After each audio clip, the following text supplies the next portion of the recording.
कानने यस्मिन् जंगमस्तुलसीतरु कविता मंजरी यस्य रामः भ्रमरभूषिता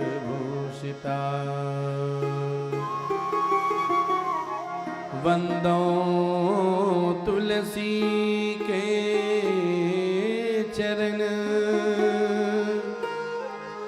जिनकी नो जग काज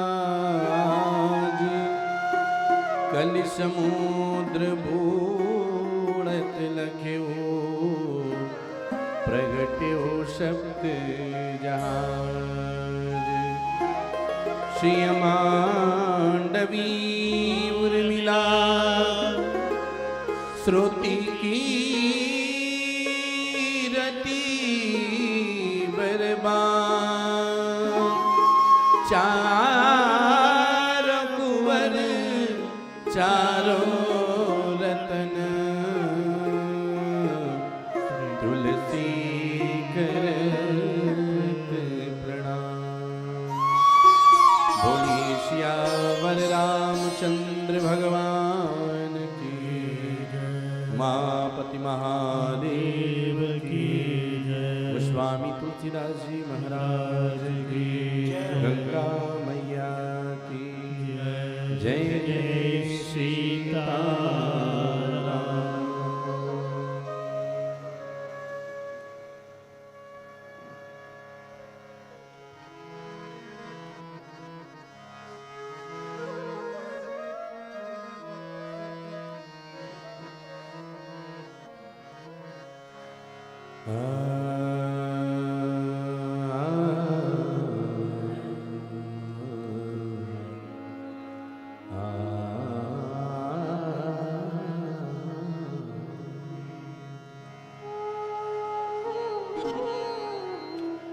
सिया राम स्वरूप अगाधयनु बिलोचन मीनन जन श्रुति राम कथा मुख राम पुराण ये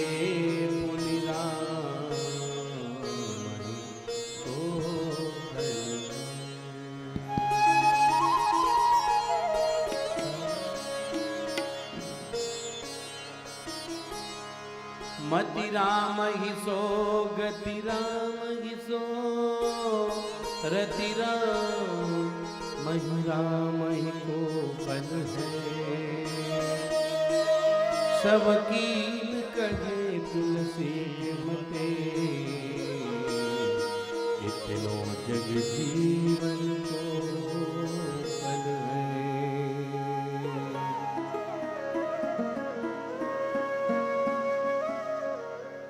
गोस्वामी तुलसीदास जी द्वारा रचित विनय पत्रिका से गोस्वामी तुलसीदास जी महाराज कहते हैं, तू दयाल दीन हो तू दानी हो भिखारी, हौ प्रसिद्ध पातकी तू पाप पुण्यहारी।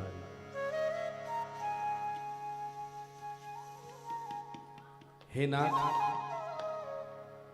तू दीनों पर दया करने वाला है और मैं दीन हूँ, तू अतुल दानी है और मैं भिखारी हूँ, मैं प्रसिद्ध पापी हूँ तो तू पाप पुंज का नाश करने वाला है। हे अनाथों के नाथ, तू अनाथों के नाथ, तो मुझे जैसा अनाथ भी और कौन है। मेरे समान कोई दुखी नहीं है और तेरे समान कोई दुखों को हरने वाला नहीं है। तू ब्रह्म है, मैं जीव हूँ, तू स्वामी है, मैं सेवक हूँ। अधिक क्या मेरा तो माता पिता गुरु मित्र और सब प्रकार से हितकारी तू ही है। मैं तेरे अनेक नाते नाता तुझे जो अच्छा लगे वही मान ले, परंतु बात यह है कि हे कृपाल, किसी भी तरह से यह तुलसीदास तेरे चरणों की शरण पा जाए। गोस्वामी तुलसीदास जी का यह भाव, आइए इसी भाव में हम लोग सब डूबे और इस भजन को साथ साथ में अगर गाएं तो और ज्यादा आनंद की वृद्धि होगी। तू दयालु दीन हो, तू दानी हो भिखारी, तू दयालु दीन हो, तू दानी हो भिखारी, तू दयालु दीन हो, तू दानी हो भिखारी, तू दयालु दीन हो, तू दानी हो भिखारी, तू दयालु दीन हो, तू दानी हो भिखारी।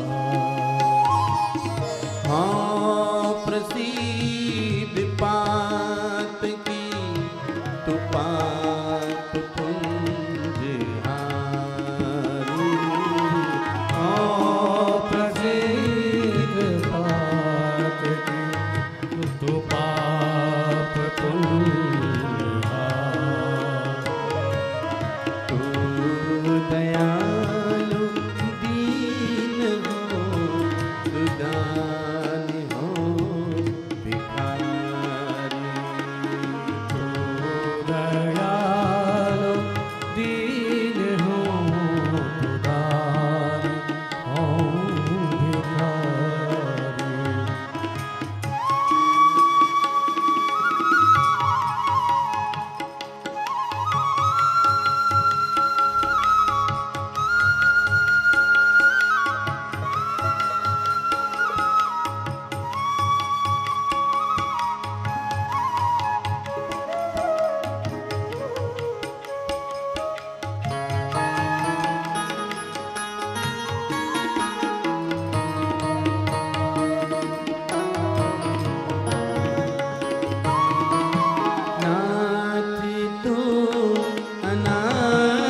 तू है ठाकुर हो चेरो ब्रह्म तू हो जीव तू हो ठाकुर हो चेरो ब्रह्म तू हो जीव तू हो ठाकुर हो चेरो ब्रह्म तू हो जीव तू हो ठाकुर हो चेरो सात मात गुरु सखा तू सब विधित मेरो सात मात गुरु सखा तू सब विधित मेरो तू दयालु दीन हो तू दान हो भिखारी तू दयालु दीन हो तू दान हो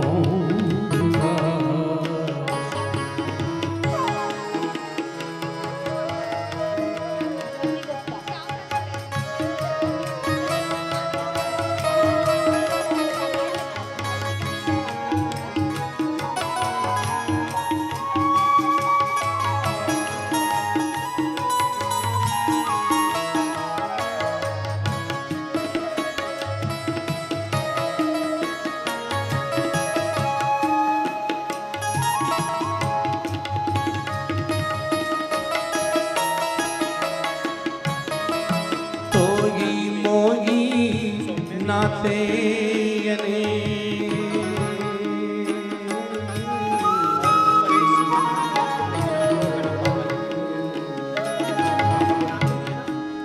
तोगी मोगी नाते अनेक मानिए जो पावे तोई मोही नाते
जय सिया राम जय जय सिया राम जय सिया राम जय सिया राम जय सिया राम जय जय सिया राम जय सिया राम गाइए जय सिया राम जय सिया राम जय जय सिया राम जय सिया राम जय जय सिया राम जय सिया राम जय जय सिया राम जय सिया राम जय सिया राम जय सिया राम जय जय सिया राम जय सिया राम जय सिया राम मंगल भवन अमंगल हारी मंगल भवन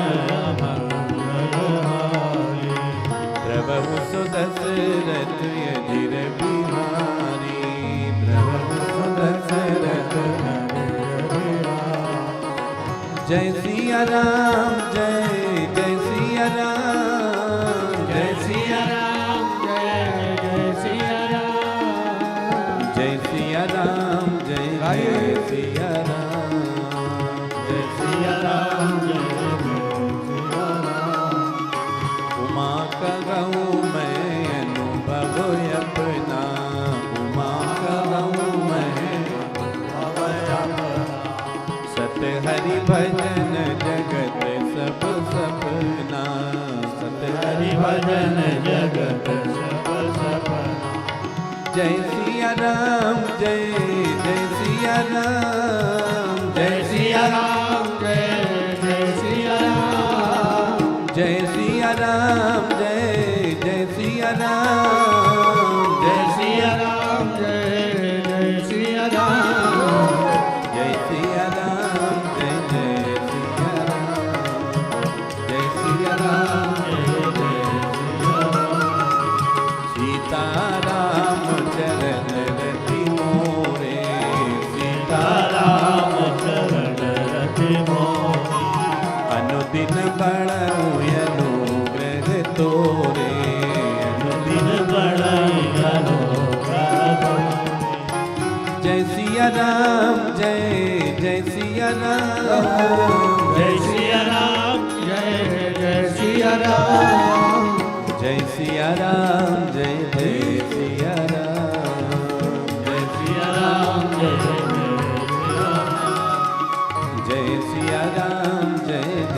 सिया राम सिया राम जय जय सिया राम जय सिया राम जय जय सिया राम जय सिया राम जय जय सिया राम जय सिया राम जय जय सिया राम जय सिया राम जय जय सिया राम जय सिया राम जय जय सिया राम जय सिया राम जय जय सिया राम जय सिया राम जय जय सिया राम जय सिया राम जय जय सिया राम जय सिया राम जय जय जय सिया राम बोलिए सियावर रामचंद्र भगवान भगवान की जय जय। श्री राम किंकर विचार मिशन द्वारा आयोजित श्री राम किंकर प्रवचनमाला का आज 6वां दिन। परम पूज्यपाद महाराज जी के चरणों में कोटिशाह प्रणाम। परम श्रद्धेय भाई जी के चरणों में प्रणाम निवेदित करती हूँ। आप सभी भक्त रसिकों का स्वागत, आप सभी को प्रणाम। सर्वप्रथम आप सभी से एक करबद्ध आग्रह कि कृपया अपना मोबाइल साइलेंट मोड पर कर लें ताकि कथा में किसी प्रकार का व्यवधान न हो। आज श्री रामचरितमानस और प्रभु के श्री विग्रह में पूजन हेतु आमंत्रित करना चाहूँगी श्री राजेश सिंघानिया और उनके परिवार को, उदय सिंघानिया जी, श्री बीपी विश्वकर्मा और उनका परिवार, श्री शशिकांत द्विवेदी और सौम्या द्विवेदी, आकांक्षा मिश्रा, मिथिलेश शर्मा और हर्षल गुप्ता और ज्योति गुप्ता। श्री के परेश राव जी को भी मैं आमंत्रित करती हूँ।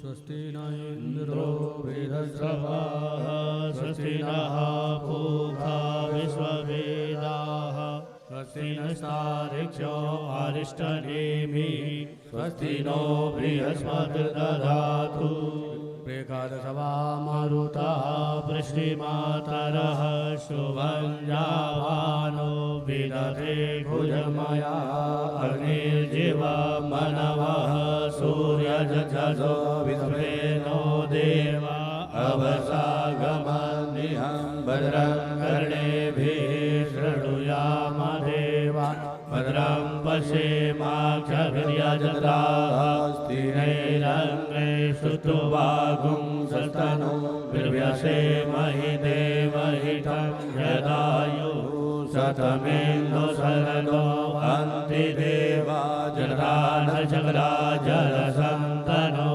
नाम पुनरासो यद्रपितरो भवन्ति मानो मध्यारीरिकतायुर्गन्त्यो अदितिर्यो नदितिरन्तरिक्षमदितिर्माता स पिता स पुत्रः विश्वे देवा अदितिः पञ्चजना अदितिर्जातमदितिर्जनित्वम् द्योः शान्तिरन्तरिक्षगुं शान्तिः पृथिवी शान्तिरापः शान्तिरोषधयः शान्तिः वनस्पतयः शान्तिर्विश्वे देवाः शान्तिर्ब्रह्म शान्तिः सर्वगुं शान्तिः शान्तिरेव शान्तिः सामा शान्तिरेधि यतो यतः समीहसे ततो नो अभयं कुरु सन्नः कुरु प्रजाभ्यो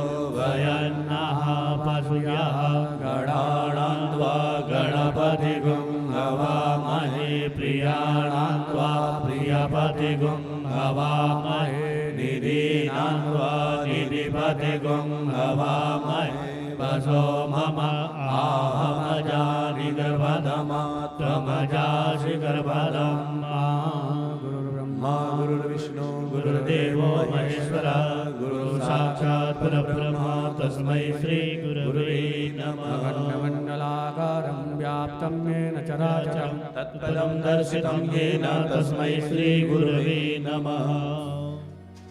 जय सिया राम।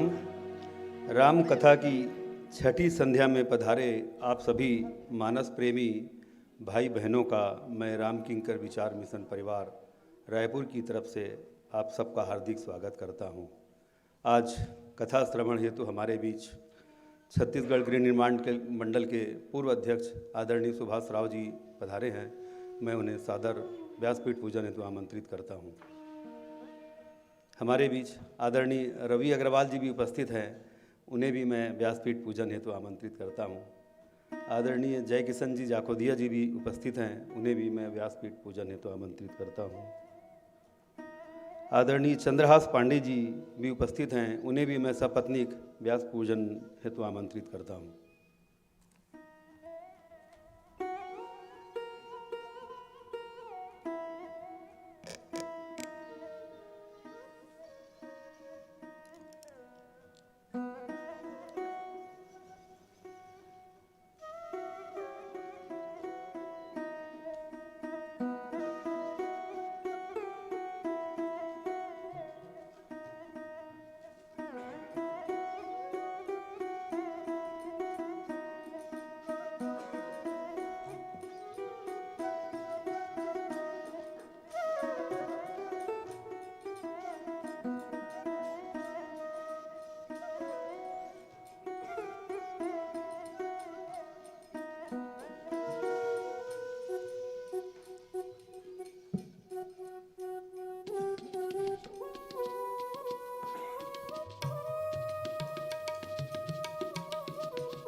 कल की कथा का आरंभ करते हुए परम श्रद्धेय भाई जी ने बताया, भावुकता की व्याख्या की। श्री भरत के चरित्र को पढ़कर उनकी भक्ति भाव और सुगम चरित्र से निद्रा नहीं आती। श्री रामचरितमानस में एक पात्र भरत जी राम जी के परम स्नेही हैं।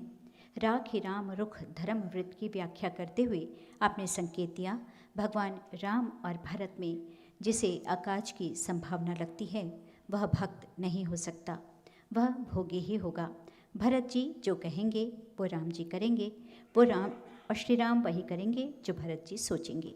स्वार्थ को व्याख्यायित करते हुए आपने संकेत दिया, स्वार्थ के लिए हमारी बुद्धि इतनी तेज नहीं हो जानी चाहिए कि हम स्वार्थ के आगे भगवान को भी विस्मृत कर दें। इंद्र के भाव की व्याख्या करते हुए आपने संकेत दिया, इंद्र ने सरस्वती से प्रार्थना की कि भरत जी राम को अयोध्या लौटने को न कहें, अर्थात इंद्र ने अपने सुख के लिए, स्वार्थ के लिए भगवान की विस्मृति कर ली। नरसम तम नाही की व्याख्या करते हुए आपने संकेत दिया कि संसार में भगवान के भजन के लिए जितना उपयोगी मनुष्य का शरीर है, उतना उपयोगी शरीर तो देवताओं का भी नहीं है। देवता अपने भोग की रक्षा के लिए सदैव तत्पर रहते हैं। भगवान राम के राम राज्य का पाठ करने और उसे सुनने के बाद जो विवेकी होगा वह विरति में स्थित हो जाएगा, उसकी संसार से विरति और भगवान से रति हो जाएगी। एक बार यह विश्वास हो कि हमें भगवान मिल गए तो सब कुछ मिल गया, उससे जो परमानंद अखंडानंद की उपलब्धि होगी। सूत्र दिया, जो उपलब्धि, जो सुख आपका आनंद और शांति छीन ले, उस उपलब्धि का परित्याग कर देना चाहिए।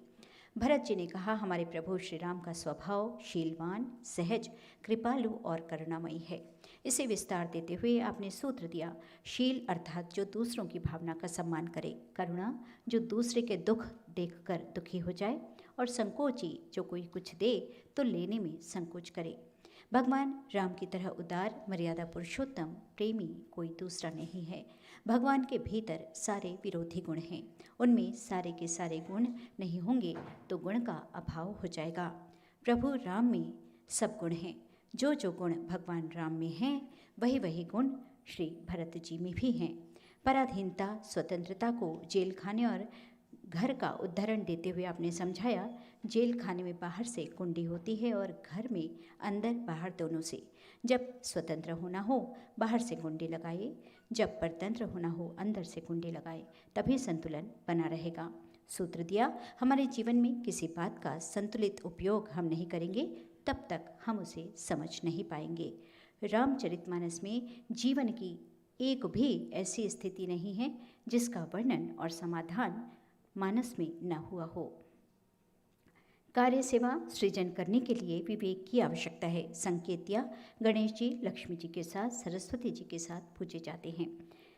चतुराई को समझाते हुए आपने सूत्र दिया, हम जो चाहते हैं वो हो, जो नहीं चाहते हैं वो ना हो।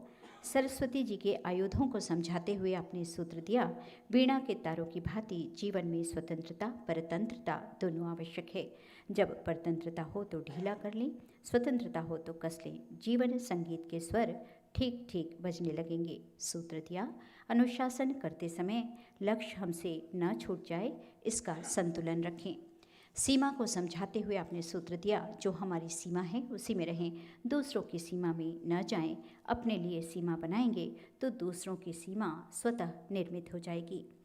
बल विवेक विज्ञान निधाना को समझाते हुए आपने सूत्र दिया, जो बल और विवेक रखता है यही प्रक्रिया है, यही विज्ञान है। लक्षण प्रमाण, प्रत्यक्ष प्रमाण और अनुमान प्रमाण को समझाते हुए आपने बताया, चंद्रमा न दिखे और हमें हंसी की तरह दिखे, ये लक्षण प्रमाण है। अनुमान प्रमाण, धुएं का निकलना, आग लगने का अंदेशा हो, यह अनुमान प्रमाण। और प्रत्यक्ष प्रमाण, जो यह सब मैं निज नयनन देखा। भरत जी ने सब सिद्ध कर दिया। राम राज्य की बात सुन प्रभु राम की मनःस्थिति के लिए आपने संकेत दिया, जिस दिन हम अकेले में स्वार्थ की आलोचना करना सीख जाएंगे, राम राज्य बन जाएगा। ईश्वर का ध्यान जब सहजता भक्ति के साथ हम में हर कार्यों में भगवान की कृपा को जब हम देखने लगेंगे तो भक्ति स्वतः आ जाएगी। जब हम दूसरे में गुण देखते हैं तो भगवान प्रसन्न हो जाते हैं। हनुमान जी ने कहा, सो सब प्रताप रघुराई, नाथ न कछु मोर प्रभुताई। जीवन में दूसरों में गुण देखें, स्वयं में दोष देखें, राम की कृपा और भक्ति हमें मिल जाएगी। इन सूत्रों से कल की कथा की तीसरी हुई। आज की कथा के लिए परम श्रद्धेय भाई जी को आमंत्रित करती हूँ और पुनः आप सभी से आग्रह कि अपना मोबाइल साइलेंट मोड पर कर लें। धन्यवाद।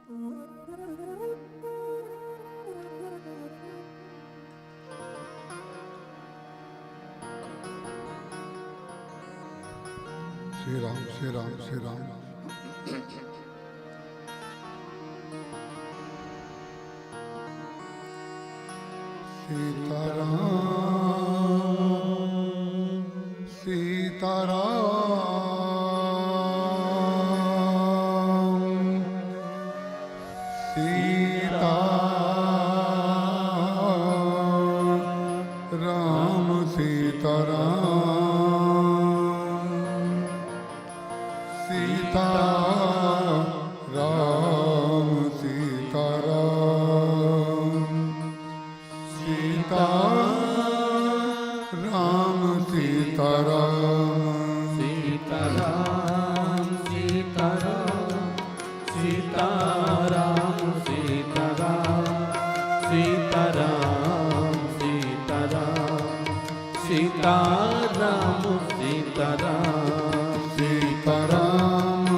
आइए अब हम और आप भाव शरीर से उस स्थान पर चलें जहां पर बैठकर कथा कही और सुनी जाती है। अयोध्या की पावन भूमि, सरयू जी का तट और कल्प वृक्ष के नीचे भगवान श्री सीताराम जी स्वर्णिम सिंहासन पर अपना दाहिना कर कमल उठाए हुए हमारी और आपकी ओर देख रहे हैं। श्री भरत जी महाराज सिंहासन के पीछे छत्र लेकर के खड़े हैं। लक्ष्मण जी महाराज सिंहासन के दाहिनी ओर धनुष और बाण लेकर के खड़े हैं। शत्रुघ्न जी बाईं ओर चमर डुला करके भगवान की सेवा कर रहे हैं। हनुमान जी महाराज प्रभु के चरणों में बैठे हैं। और अपने दोनों कर कमलों से प्रभु का एक चरण कमल हाथ में लिए हुए उसको धीरे धीरे सहलाते हुए भगवान केसरी विग्रह को विश्राम दे रहे हैं। हनुमान जी के नेत्रों से जो अश्रुपात हो रहा है उससे भगवान का वो चरण कमल अभिषिक्त हो रहा है। इस मनोहारी झांकी को देखने के लिए गणेश जी, भगवान शंकर, गुरु वशिष्ठ, शतानंद जी, विश्वामित्र जी के साथ अनेक देवता और अयोध्यावासी वहाँ पर उपस्थित हैं। उसी स्थान पर हमारे गुरुदेव भगवान भी विराजमान हैं। जो दिखाई देने वाले वक्ता के अंदर वक्तृत्व भाव में और श्रोताओं के अंदर जिज्ञासु भाव में विराजमान हैं। वक्ता को बोलने की शक्ति और श्रोताओं को सुनने की जिज्ञासा देने वाले वे ही हैं। तो आइए हम और आप मंगलाचरण में प्रवेश करें और भगवान की जो दिव्य झांकी ध्यान के लिए आपको बताई गई उसको हृदयस्थ करें और भगवान की मंगलमयी जो कथा आपके समक्ष होगी उसको सुनने के लिए भाव भूमि तैयार करें।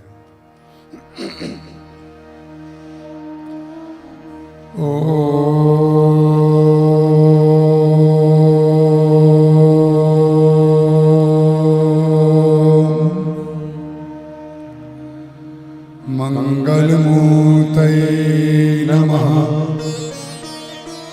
गणाधिपतये नमः।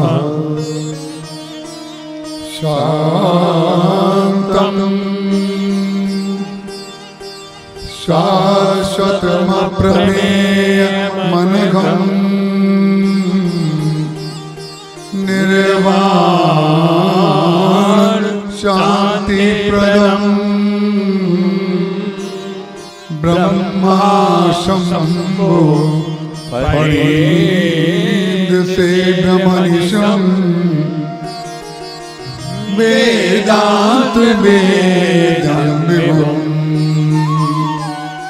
रामाख्यं जगदीश्वरं सुरगुरुं माया मनुष्यं हरिं वन्देऽहं करुणाकरं रघुवरम् भूपालचूडामणिं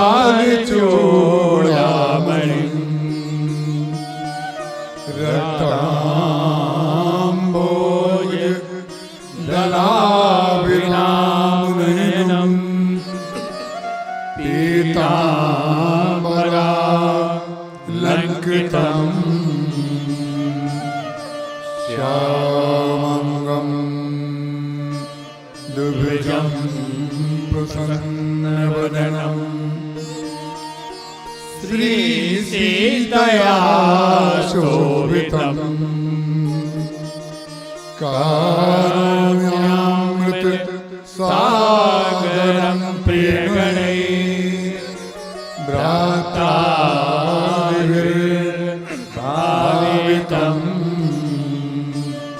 वन्दे विष्णु शिवादिसेव्यमनिशम् भक्तिप्रसीदिप्रदम्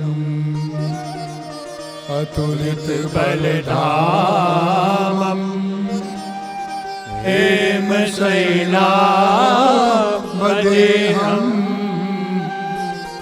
धनुजबलकृशायनम् ज्ञानिनामग्रगण्यम् सकलगुणनिधानम् वानराणामधीशम् रघुपतिप्रियभक्तम् वातजातं नमामि। गिरार्जलबीजसम कहियत भिन्न न भिन्न बंदो सीता राम पद जिनहि परम प्रिय खिन्न जनक सुता जग जननी जानकी अतिशय प्रिय करुणा निधान की ताके युग पद कमल मनावो जासु कृपा निर्मल मति पाओ। श्री गुरु चरण सरोज रज निज मन मुकुर सुधार बरनो रघुबर बिमल यशो जो दायक परचार हृदय विराजत राम और दास हनुमान ऐसे श्री गुरुदेव को बारंबार प्रणाम। बोलिए सियावर रामचंद्र भगवान की जय। उमापति महादेव की जय। पवन सुत हनुमान की जय। गुरुदेव भगवान की जय। गंगा मैया की जय। नर्मदा मैया की जय। जय जय सीताराम।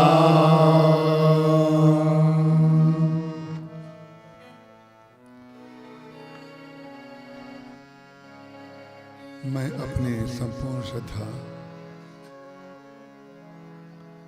श्री रामचरितमानस गोस्वामी श्री तुलसीदास जी महाराज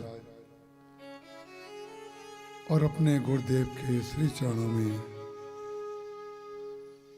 अर्पित करता हूं।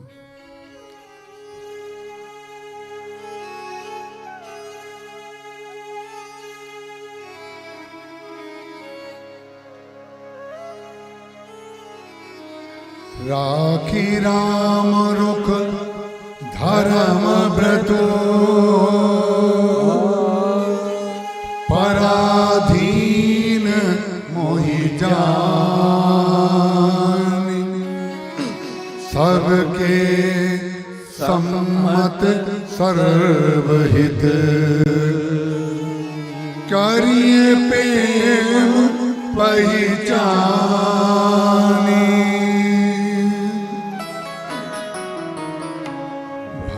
भजन सुनी देख स्वभाव सहित समाज सराहत राव सुगम अगम मृदु मंजू कठोरे अरत अमित अति आखर थोरे जो मुख मुकुर मुकुर निज पानी कहीं न जाई अस अद्भुत वाणी भूप भरत मुनि सहित समाजु गे जहाँ विबुध कुमुद द्विज राजु सुनि सुधि सोच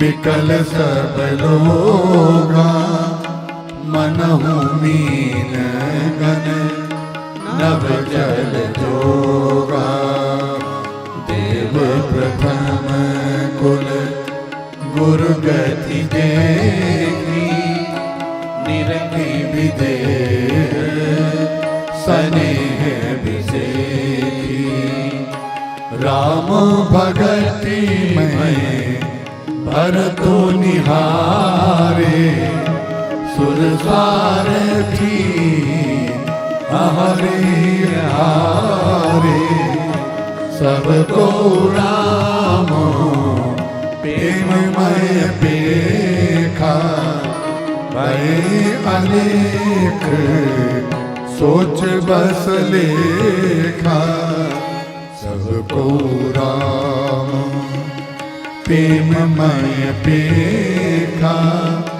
भय अनेक सोच बस लेखा राम स्नेह सकोच बस कह सोच सुरराज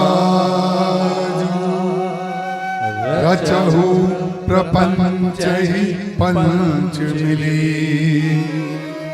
नाही त भयउ अकाजु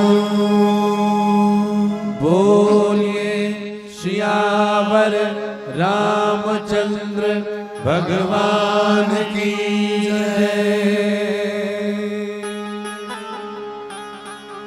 हरि अनंत हरि कथा अनंता कहीं सुनहि बहु विधि सब संता राम अनंत अनंत गुण अमित कथा विस्तार सुनि आचरजो न मानी है जिनके विमल विचार जिनके विमल विचार।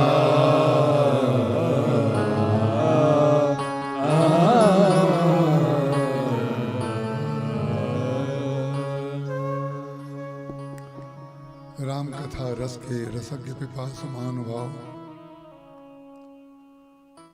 भक्तिमती बहनों, कथा सुनने की भावना से जितने श्रोता यहाँ पर पधारे हैं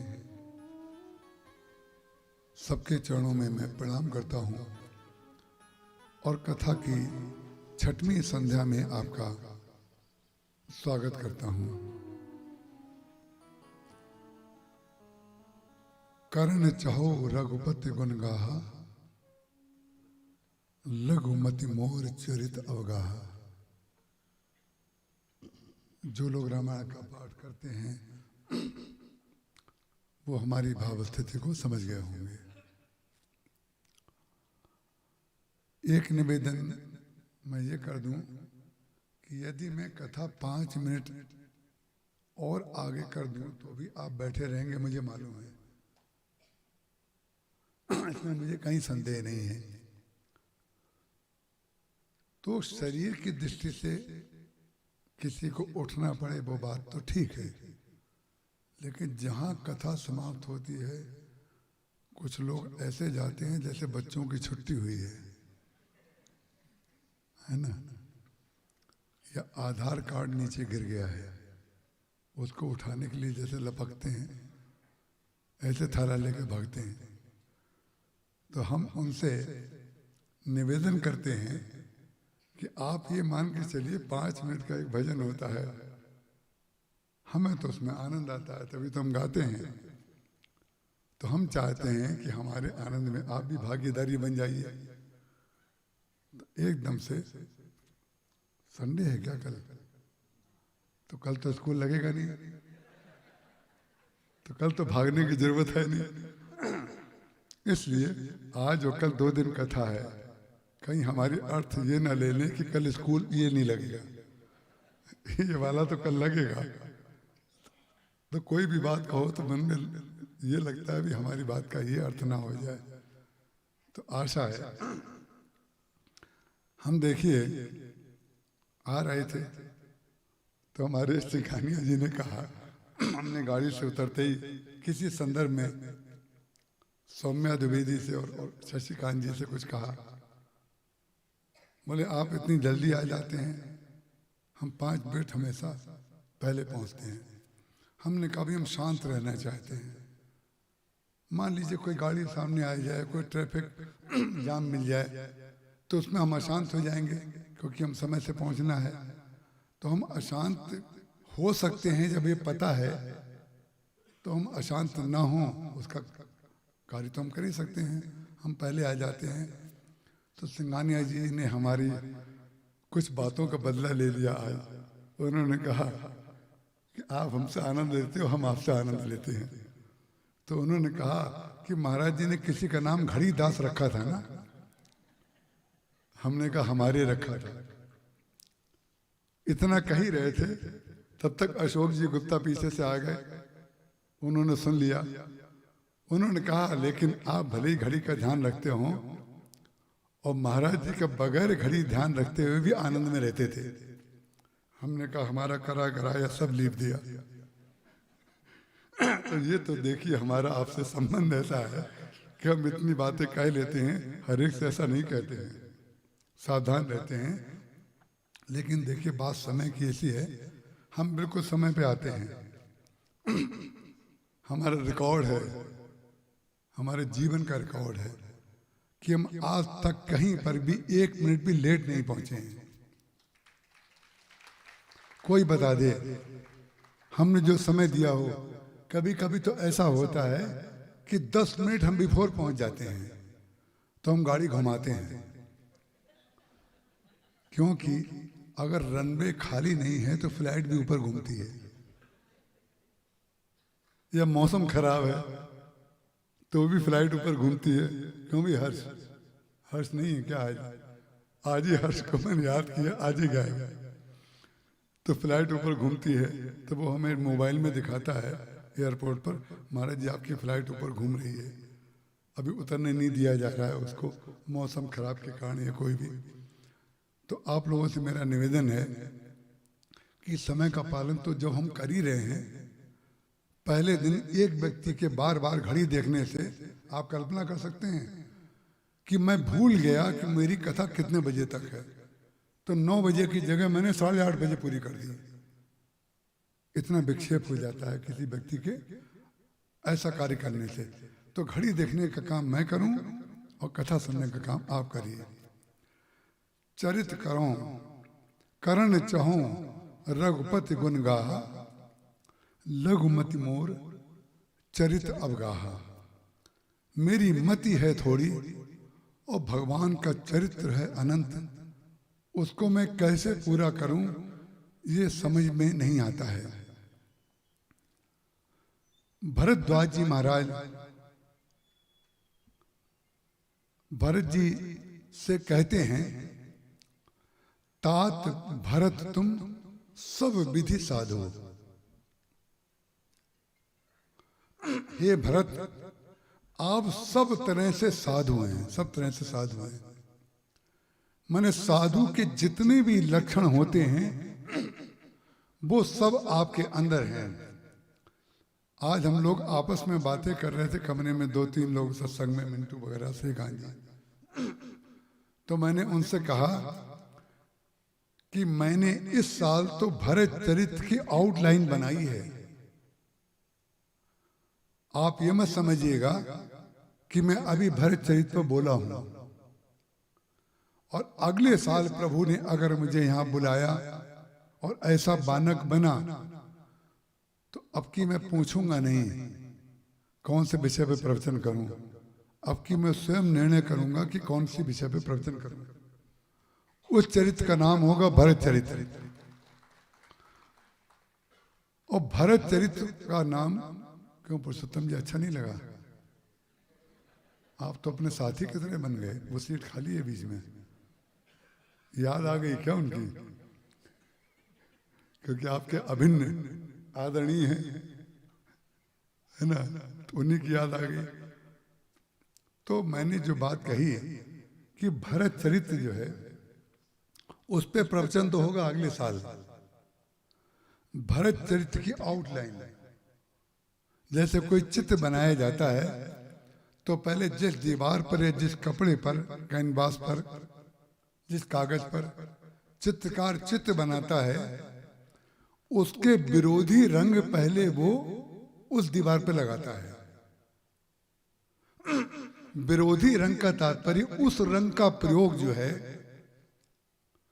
उस चित्र में नहीं होता है, क्योंकि उसका उद्देश्य उस चित्र को उभारना होता है। इसलिए विरोधी रंगों को पहले लगा देता है पीछे, ताकि वो उभर जाए। क्योंकि जितनी बार भरत चरित्र को पढ़ते हैं, भाई क्या करें, मेरे तो समझ में नहीं आता, कुछ लोग भूल जाते हैं, मैं जानता हूं।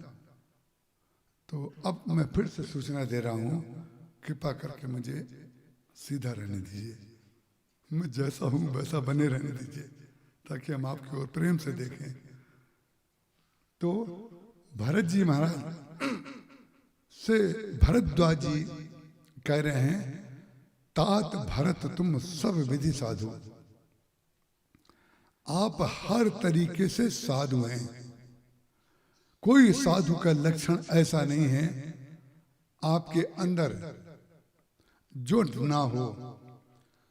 और जो साधु है, जो निवृत्ति विषयक जीवन जिसका है, निवृत्ति पारायण और प्रवृत्ति पारायण, दो प्रकार के साधु होते हैं। साधुता की यदि आप ये व्याख्या कर देंगे कि साधु माने जो गुफा में जाकर के भजन करे वो साधु है, और संसार में जो व्यवहार करे वो साधु नहीं है, तो आप साधु की और भगवान की व्याख्या को एक फ्रेम में जड़ करके अपने घर में रख लेंगे। और साधु और भगवान किसी फ्रेम में जड़ने की वस्तु ना है, ना आप कभी जड़ सकते हैं, वो तो अनंत है। तो प्रवृत्ति विषयक भी साधु होता है और निवृत्ति विषयक भी साधु होता है। कंदरा में जाकर के भजन करने वाले भी साधु होते हैं, और राज्य चलाने वाले भी साधु होते हैं, व्यवस्था चलाने वाले भी साधु होते हैं। अब इसको कैसे सिद्ध करें? जब भरत जी महाराज अयोध्या के समस्त समाज को, गुरु वशिष्ठ को, माताओं को, मंत्रियों को लेकर के सिंहासन और छत्र, मुकुट, पादुकाएं, अनेक तीर्थों का जल लेकर के चित्रकूट जाने लगे, तो जाने के समय, उस समय न जाने कितने भावुक भक्तों ने, अयोध्या वासियों ने ये कहा था कि जहां पर राम का अभाव हो गया है, उस सुख संपत्ति को, भवनों को जला देना चाहिए। जरो सुसंपत्ति सकल सुख, वो सब जला देना चाहिए। लेकिन विचित्र बात है, जो लोग कह रहे हैं सब जला देना चाहिए, या जो जला देते हैं समाज जो है उनको त्यागी मान करके, उनको साधु मान करके उनकी पूजा करता है। और जो साधु उसका रक्षण करता है, उसको संभाल के रखता है, उसका समाज के उपयोग के लिए उपयोग भी करता है, उसको लोग संसारी कहते हैं। इसीलिए हम आपको बता दें, हमारे यहां ऋषियों की दो परंपराएं रही हैं, एक राजर्षि और एक ब्रह्मर्षि। राजर्षि का तात्पर्य है राज्य चला करके भगवान में लीन रहना। श्रीमद् भागवत में और रामायण में भी जनक जी, दशरथ जी, आज ये सब राज्य ही तो चलाते हैं, ये सब राजर्षि हैं। जो राज्य नहीं चलाते हैं, उनके गुरु हैं, उनको ब्रह्मर्षि कहा गया। वो ब्रह्मर्षि हैं, वो इन राज्य वगैरह के कार्यों में नहीं लगते हैं, वो केवल भगवत चिंतन करते हैं। तो भक्तों की और संतों की जो ब्रह्म में लीन रहते हैं, एक शब्द बन गया है ब्रह्मलीन। ब्रह्मलीन शब्द हम लोग भाषा में उनके लिए प्रयोग करते हैं जो संत परंपरा के हैं और उनका शरीर पूरा हो गया, तो उनकी सूचना के लिए जो कार्ड आदि छपता है तो उसमें लिखा जाता है ब्रह्मलीन। या जो संत अब नहीं हैं, जो संत अब नहीं हैं, तो उनका नाम जब लिया जाता है तो उनके नाम से पहले ये कहा जाता है कि ब्रह्मलीन फलाने। ध्यान रखिएगा, ब्रह्मलीन का तात्पर्य मृत्यु से नहीं है, ये हमारी भाषा है। जीवन में जीते जीते भी लोग ब्रह्मलीन रहते हैं और जीवन में जीते जीते भी लोग भगवान में रहते हैं। जो भगवान में रहते हैं वो भक्त होते हैं, जो ब्रह्म में लीन रहते हैं वो ज्ञानी होते हैं। अंतर केवल इतना ही है। तो भरत जी महाराज ने उस सुख संपत्ति को जलाया नहीं। संपत्ति सब रघुपति के आई, यदि मैं इसको जला करके उसकी सुरक्षा करके ना जाऊं तो बहुत अनर्थ हो जाएगा, ये उचित नहीं होगा मेरे लिए। क्यों? क्योंकि उन्होंने कहा हमारी संपत्ति हो तब तो हम जलाने के अधिकारी हैं। संपत्ति तो सब भगवान की है, हमें जलाने का अधिकार क्या है? ये एक दृष्टि है जो साधु की दृष्टि है। साधु की, साधु चरित शुभ चरित कपासु निरस विशद गुणमय फल जासु। साधु का चरित्र उस कपास की तरह होता है जो सूत बनता है ना, सूत। वो सूत कैसे बनता है? एक वृक्ष में से रुई निकली, उस रुई को किसी मशीन में लगाया गया और निकाल करके उसको घुमाया गया मशीन को, और उसको बटना कहते हैं, बटा गया। उसको कितना कष्ट दे करके कपास बनाया जाता है। एक बार तो उसका सूत बनाया गया, और सूत बनाने के पश्चात वहीं नहीं रुकते, उसको सुई का सामना करना पड़ता उस सूत को। ये साधु का चरित्र बताया जा रहा है। कोई ये ना समझे सुई से और भरत चरित्र से क्या मतलब है, क्योंकि कई प्रकार के लोग प्रश्न करते हैं तो हमें बीच बीच में ऐसे प्रकार के शब्द बोलने पड़ते हैं। साधु चरित्र शुभ चरित्र कपासु, कितना कष्ट उठाता है वो सूत कि उसको पहले बटा गया पतला पतला, उसके बाद उसका कपड़ा बनाया गया। कपड़ा बनाते समय कितना घर्षण उसके ऊपर होता है तो कपड़ा बन गया। और कपड़ा तब बनाया गया जब सुई का सामना उसको करना पड़ा कि एक एक पल में, एक एक क्षण में उसको एक एक सुई जो है मशीन में उसके अंदर घुसती है, उसमें छिद्र करती है। और कपास इतने छिद्रों को सहने के बाद, इतने आरोप प्रत्यारोपों को सहने के पश्चात भी क्या बनते? कपासु निरस विशद गुणमय फल जासु। जो सही दुख, जो दुख सह करके भी क्या करता है? जो सही दुख पर छिद्र दुरावा, बंदनीय जग जेहि जस पावा। माने कपड़ा बनने के बाद वो क्या करता है? दूसरे के दोष को छुपा लेता है और गुण को प्रकट कर देता है। दोष को छुपा लेता है, जैसे मान लीजिए किसी के चोट का दाग है या कुछ है, तो लोग ऐसा कपड़ा पहनते हैं कि भाई कपड़े में वो छुपा रहे, तो आपका दोष जो है कपड़ा छुपाता है और जितना भाग आप दिखाना चाहते हैं उतना दिखता है। तो कपड़ा जो सूत का बनता है, तो जिसने इतना कष्ट उठाया है वो कष्ट उठाने के बाद भी क्या करता है? जो सही दुख पर छिद्र दुरावा, बंदनीय जय जग जस बाबा। सबको यश देता है और अपने लिए अपयश स्वीकार करता है। भरत जी महाराज हैं तो निवृत्ति बेशक, लेकिन प्रवृत्ति स्वीकार करते हैं। क्यों प्रवृत्ति स्वीकार करते हैं? कि भगवान ने अगर सेवा दी है तो हम उस सेवा को करेंगे। हनुमान जी महाराज भी निवृत्ति विषयक है, लेकिन भगवान की सेवा के लिए वो प्रवृत्ति और निवृत्ति दोनों स्वीकार करते हैं। तो ये ध्यान रखिएगा, जो प्रवृत्ति होनी चाहिए, प्रवृत्ति का मतलब हम लोग जो कार्य कर रहे हैं वो प्रवृत्ति है। कोई दुकान चला रहा है, कोई कार्यालय चला रहा है, कोई उद्योग चला रहा है, कोई नौकरी कर रहा है, कोई अपने अपने अलग अलग जीवन में संसाधन कर रहे हैं लोग।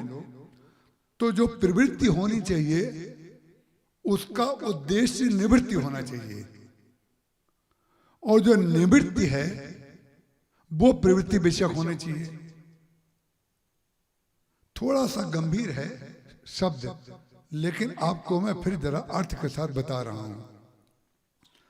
जो प्रवृत्ति होगी वो यदि निवृत्ति विषयक नहीं होगी तो आप उससे मुक्त कभी नहीं होंगे, मुक्त कभी नहीं होंगे। इसको और दृष्टांत दें तो कैसे है, पहले बेटा हो जाए, बेटे के बाद उसका विवाह हो जाए, विवाह के बाद उसका बेटा हो जाए, उस नाती का विवाह हो जाए, उस नाती का बेटा हो जाए और उसका भी विवाह हो जाए, ये चक्र चलता ही रहेगा। इसलिए मैंने कहा कि जो प्रवृत्ति है वो निवृत्ति विषयक होना चाहिए, माने हमारी मांग की कोई ना कोई सीमा होनी चाहिए। हमारी मांगे इस प्रकार से बढ़ती जाती हैं जैसे हम अजर और अमर हैं। तो मुक्ति का स्वरूप क्या है? मुक्ति का स्वरूप ऐसा नहीं है कि आपको कुछ नहीं चाहिए। मुक्ति का स्वरूप है कि हमारी इच्छाओं की सीमा, इच्छाओं की सीमा हो गई तो आप मुक्त हो गए। हमें केवल यहां से वहां तक जाना है, तो इसके बगल में कौन सी बिल्डिंग है हमने कभी पता भी नहीं किया है। हमें कुछ पता नहीं कि मैं कॉलेज के बगल वाली बिल्डिंग कौन सी है। क्यों नहीं किया? क्योंकि हमें वहां जाने नहीं है, हमारा वो उद्देश्य भी नहीं है। हमें तो केवल यहां तक आना है, यहीं तक पता है। यहां से जाने के बाद डॉक्टर साहब के यहाँ चले जाएंगे, बस इतना ही पता है। उसका कारण क्या है? जब आपका लक्ष्य निश्चित हो जाएगा तो प्रवृत्ति तो आपके जीवन में दिखाई देगी। जैसे सब लोग चल रहे हैं ऐसे आप और हम भी चलते दिखाई देंगे, लेकिन जिसको ये पता नहीं है कि लक्ष्य कौन सा है, वो चल तो रहा है लेकिन पहुंच नहीं रहा है। चलने का उद्देश्य पहुंचना है, चलने का उद्देश्य चलते रहना नहीं है। जो लोग बहुत विकास की बात करते हैं, बहुत आगे बढ़ने की बात करते हैं, बार बार बार बार उत्तेजक शब्द बोल करके सृजन करने की, विकास की बात करते हैं, लेकिन उनको ये पता नहीं होता है कि चलने का उद्देश्य लौट आना है। अब हम आपको और स्पष्ट कर रहे हैं इस बात को। हनुमान जी महाराज सीता जी को अगर प्राप्त करने गए थे तो सीता जी की प्राप्ति करने के बाद लंका में ही रहना चाहिए था। अब तो सीता जी की प्राप्ति हो गई, क्योंकि अब कृत भयो में माता आशिक तब अमोघ विख्याता।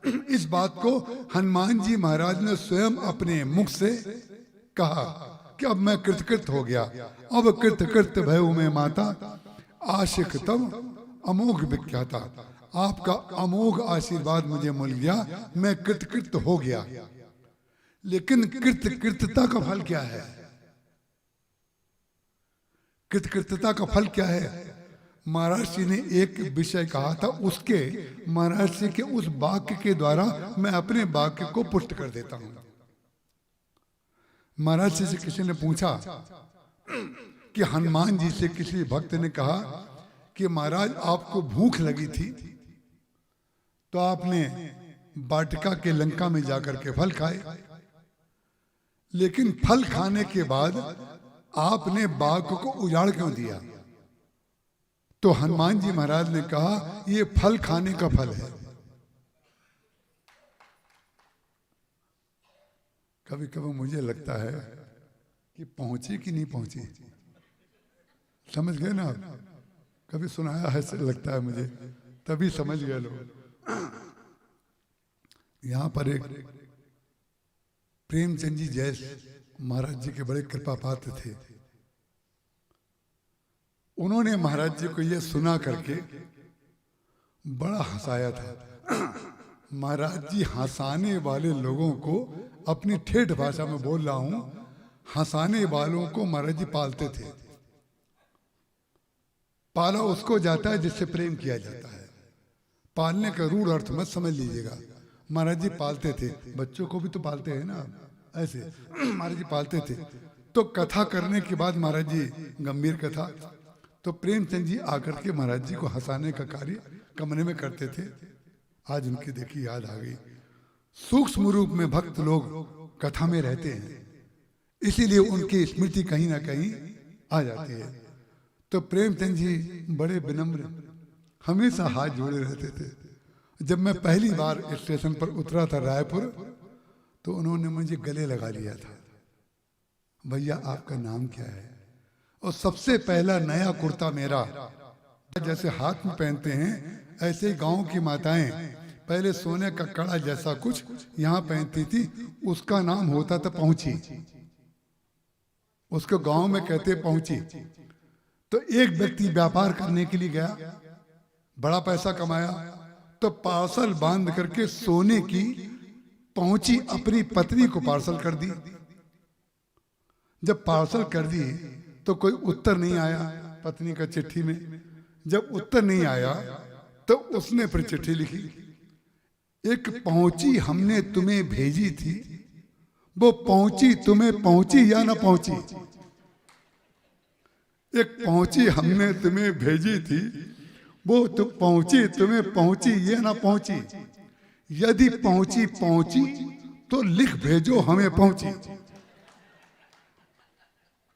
पत्नी ने उत्तर दिया, जो पहुंची तुमने भेजी थी वो पहुंची अब हमें पहुंची, लेकिन वो पहुंची भी क्या पहुंची है जो पहुंचे तक ना पहुंची।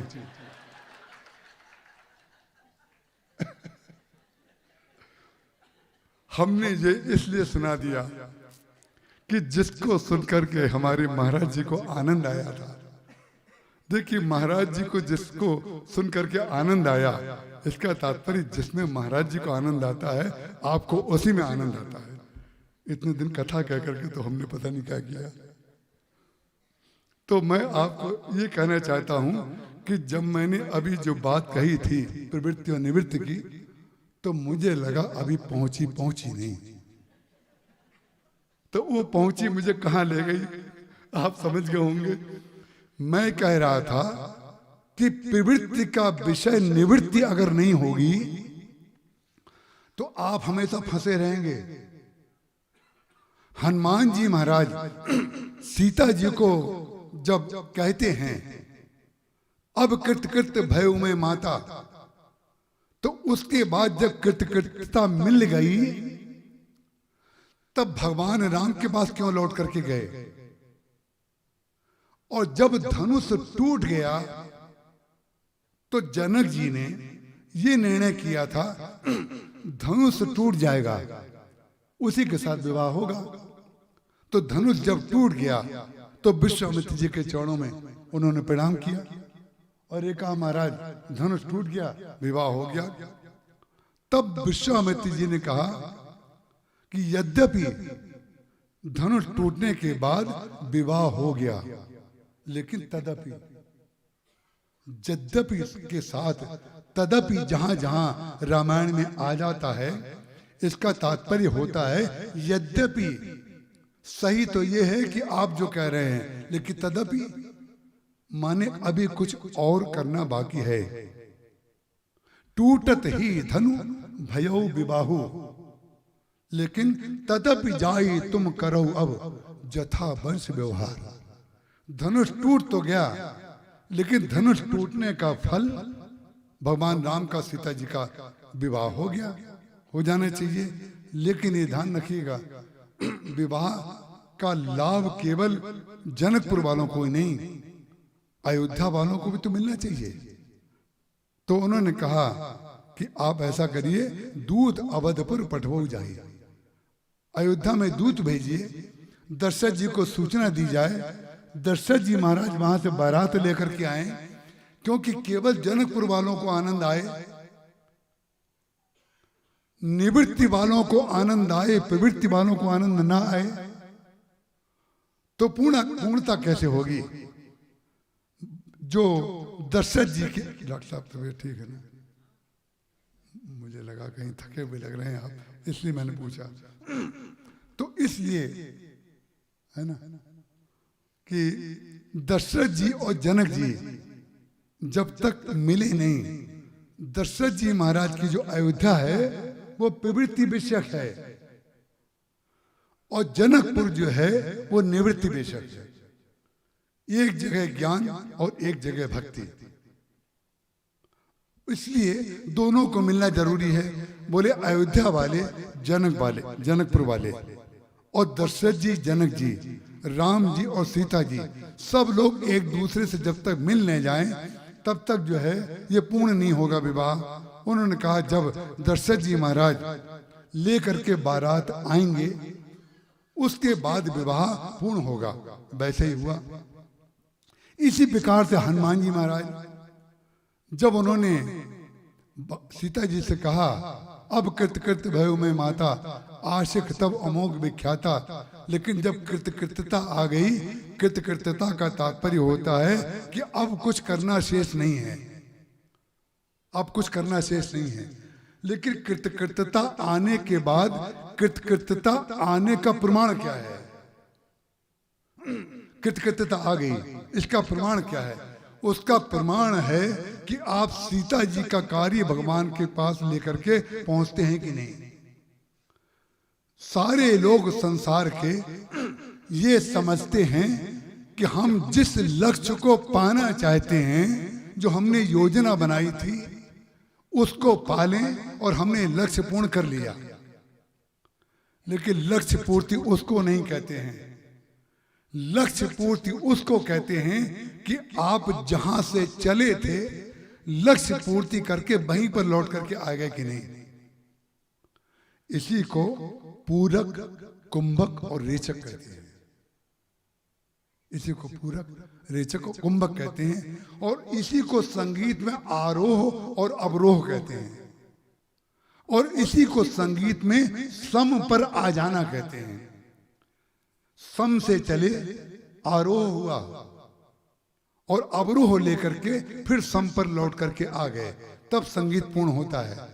जो व्यक्ति ये समझ रहा हो कि हम जिस कार्य को करने चले थे वो कर लिया, पूर्ण हो गया, इसको महाराज जी ने बातों बातों में, जो मैं आपको कहता हूं, महाराज जी राम किंकर जी बातों बातों में वेद मंत्रों का जो सार होता था वो बोल देते थे।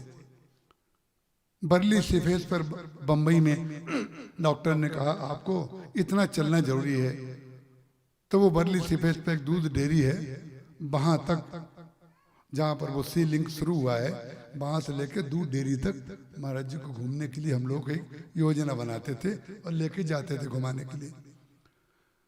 तो महाराज जी थोड़ा थकने लगे बीच में, तो हम लोग तो बस वही जितने आज्ञा पालक होते हैं वो बस ऐसे ही होते हैं। डॉक्टर साहब ने कहा है तो महाराज जी थक रहे हैं तो भी कराना जरूरी है। महाराज जी ने कहा भाई थक गया हूँ, अब लौट चलते हैं। हमने कहा नहीं महाराज जी, डॉक्टर साहब ने तो कहा है इतना चलना है। बोले भाई तुम लोग केवल चलना जानते हो, हम पहुंचना जानते हैं। तुम लोग केवल चलने की बात जानते हो और हम पहुंचना जानते हैं। महाराज जी ने कहा कि डॉक्टर ने चलने के लिए कहा है, लेकिन मेरा हार्ट अगर चलने की अनुमति नहीं दे रहा है तो लौट जाने में ज्यादा भलाई है। महाराज जी लौट गए। उसका कारण क्या है? ध्यान रखिएगा, जो व्यक्ति पहुंचने की बात कर रहे हैं, अपने लक्ष्य को प्राप्त करने की बात कर रहे हैं, उनको अपने समत्व में आना जरूरी है। आप जहां से चले थे वहीं पर लौट आइए, तब आपके जीवन में कृतकृत्यता आएगी। भरत जी महाराज भगवान राम को पाने गए थे, कि लौट करके अयोध्या आ गए। भगवान राम रावण को मारने के लिए निकले थे, लेकिन अयोध्या लौट करके आ गए। हनुमान जी महाराज श्री सीता जी के पास गए थे, लेकिन लौट के भगवान के पास आ गए। जो व्यक्ति लौटना नहीं जानता है, उसकी गाड़ी ऐसी है जिसमें बैक गियर नहीं है। जो लोग केवल आगे बढ़ना जानते हैं, आगे बढ़ना है, अभी और करना है, अरे भाई तुम्हारे कार्य की कभी पूर्ति होगी कि नहीं? इसलिए व्यक्ति को चाहिए कि अपने लक्ष्य का निर्धारण करे। तो भरद्वाज जी महाराज ने भरत जी से कहा, तात भरत तुम सब विधि साधु।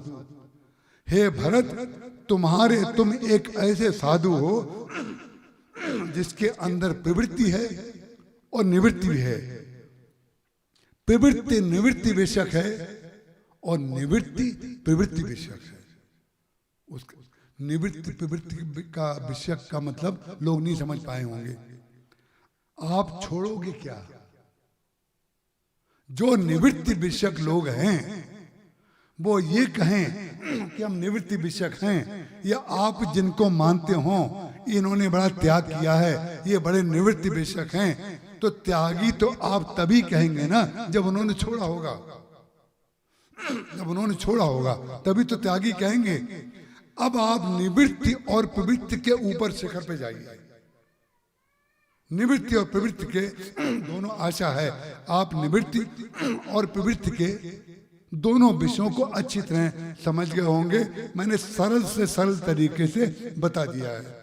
इससे सरल तरीका निवृत्ति और प्रवृत्ति को बताने के लिए मैं नहीं मानता और कुछ हो सकता है, आपको बताया गया। लेकिन ध्यान रखिएगा, निवृत्ति और प्रवृत्ति से सबसे ऊपर जो कोटि की बात है वो है कि निवृत्ति और प्रवृत्ति की स्मृति ना रहे।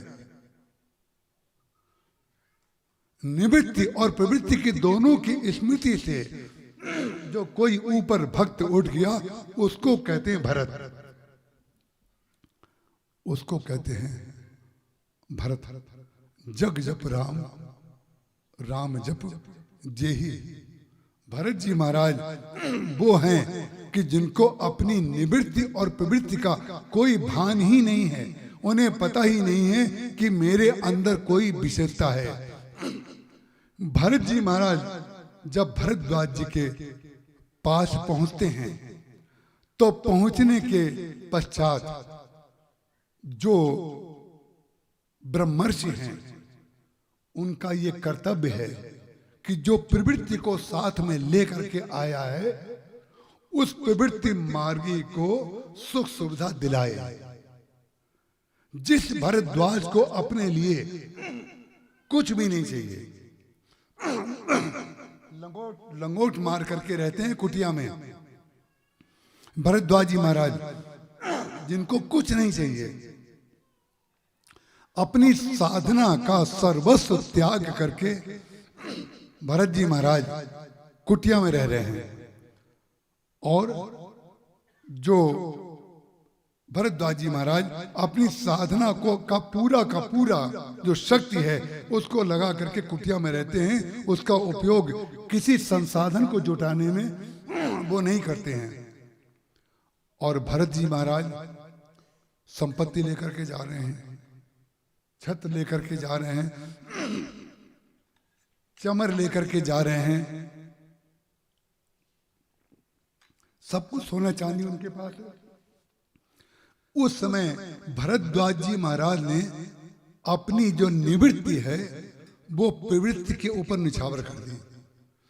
उन्होंने कहा आप थोड़ा विश्राम कर लीजिए। भरत जी ने कहा कि आपके दर्शन से ही विश्राम हो गया, लेकिन नहीं भरत, आपको विश्राम की आवश्यकता है। क्यों?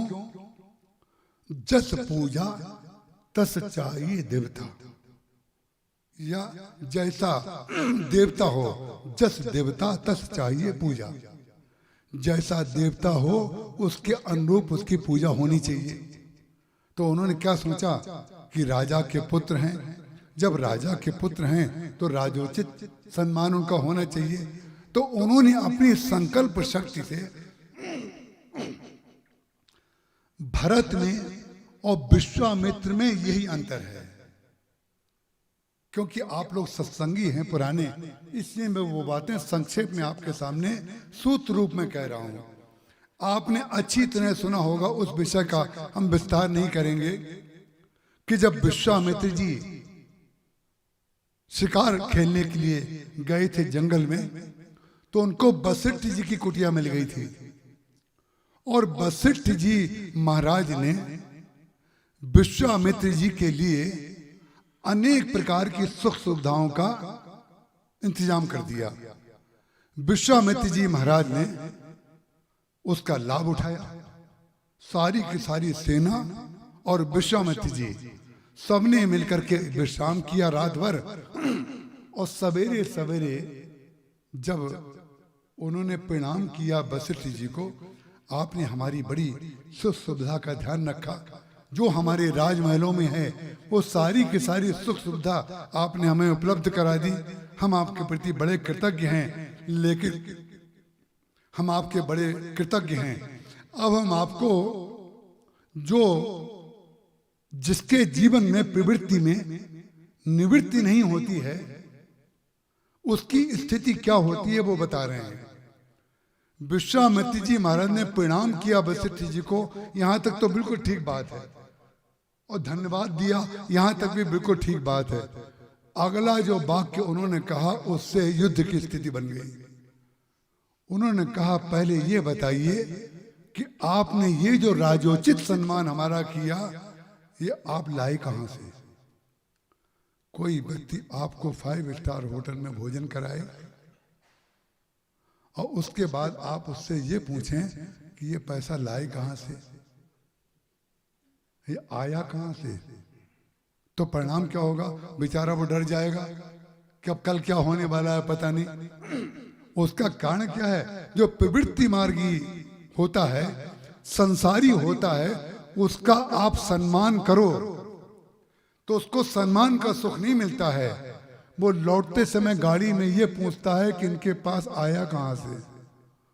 बस इसीलिए सब जो हैं दूसरों की सुविधाओं को देख देख करके जले जा रहे हैं, भुने जा रहे हैं। राग द्वेष में लिप्त संसार जो है एक दूसरे से प्रेम में भी, उसमें भी खोज कर रहा है कि इनके पास आया कहां से। और ये स्थिति आज नहीं है, ये स्थिति पहले से ही थी। उन्होंने पूछा, महाराज ये आपने जो सम्मान किया वो कहां से किया? उन्होंने कहा, हमारे पास कामधेनु की पुत्री नंदिनी गाय है। देखिए, नंदिनी गाय रखते हैं वशिष्ठ जी। महाराज से कहते थे, नंदिनी गाय जब रहेगी तो ब्रह्मर्षि के पास रहेगी, राजर्षि के पास नहीं रहेगी। नंदिनी गाय जब रहेगी तो संत के पास रहेगी, गृहस्थ के पास नंदिनी गाय ना रहनी चाहिए ना होती है। उसका कारण क्या है? अगर राजा के पास नंदिनी गाय दे दी जाए तो राजा पुरुषार्थ नहीं करेगा। नंदिनी को आज्ञा देगा, वहां पर ये करा दो, वहां ये करा दो, और नंदिनी गाय अंत में जाके थक जाएगी। कहां तक पूर्ति करेगी नंदिनी? लेकिन विचित्र बात है, जो सब कुछ त्याग कर चुका है, भगवान उसके यहां नंदिनी गाय देते हैं। और इतना सामर्थ्यवान विश्वामित्र जी वो मांगने की चेष्टा करते हैं।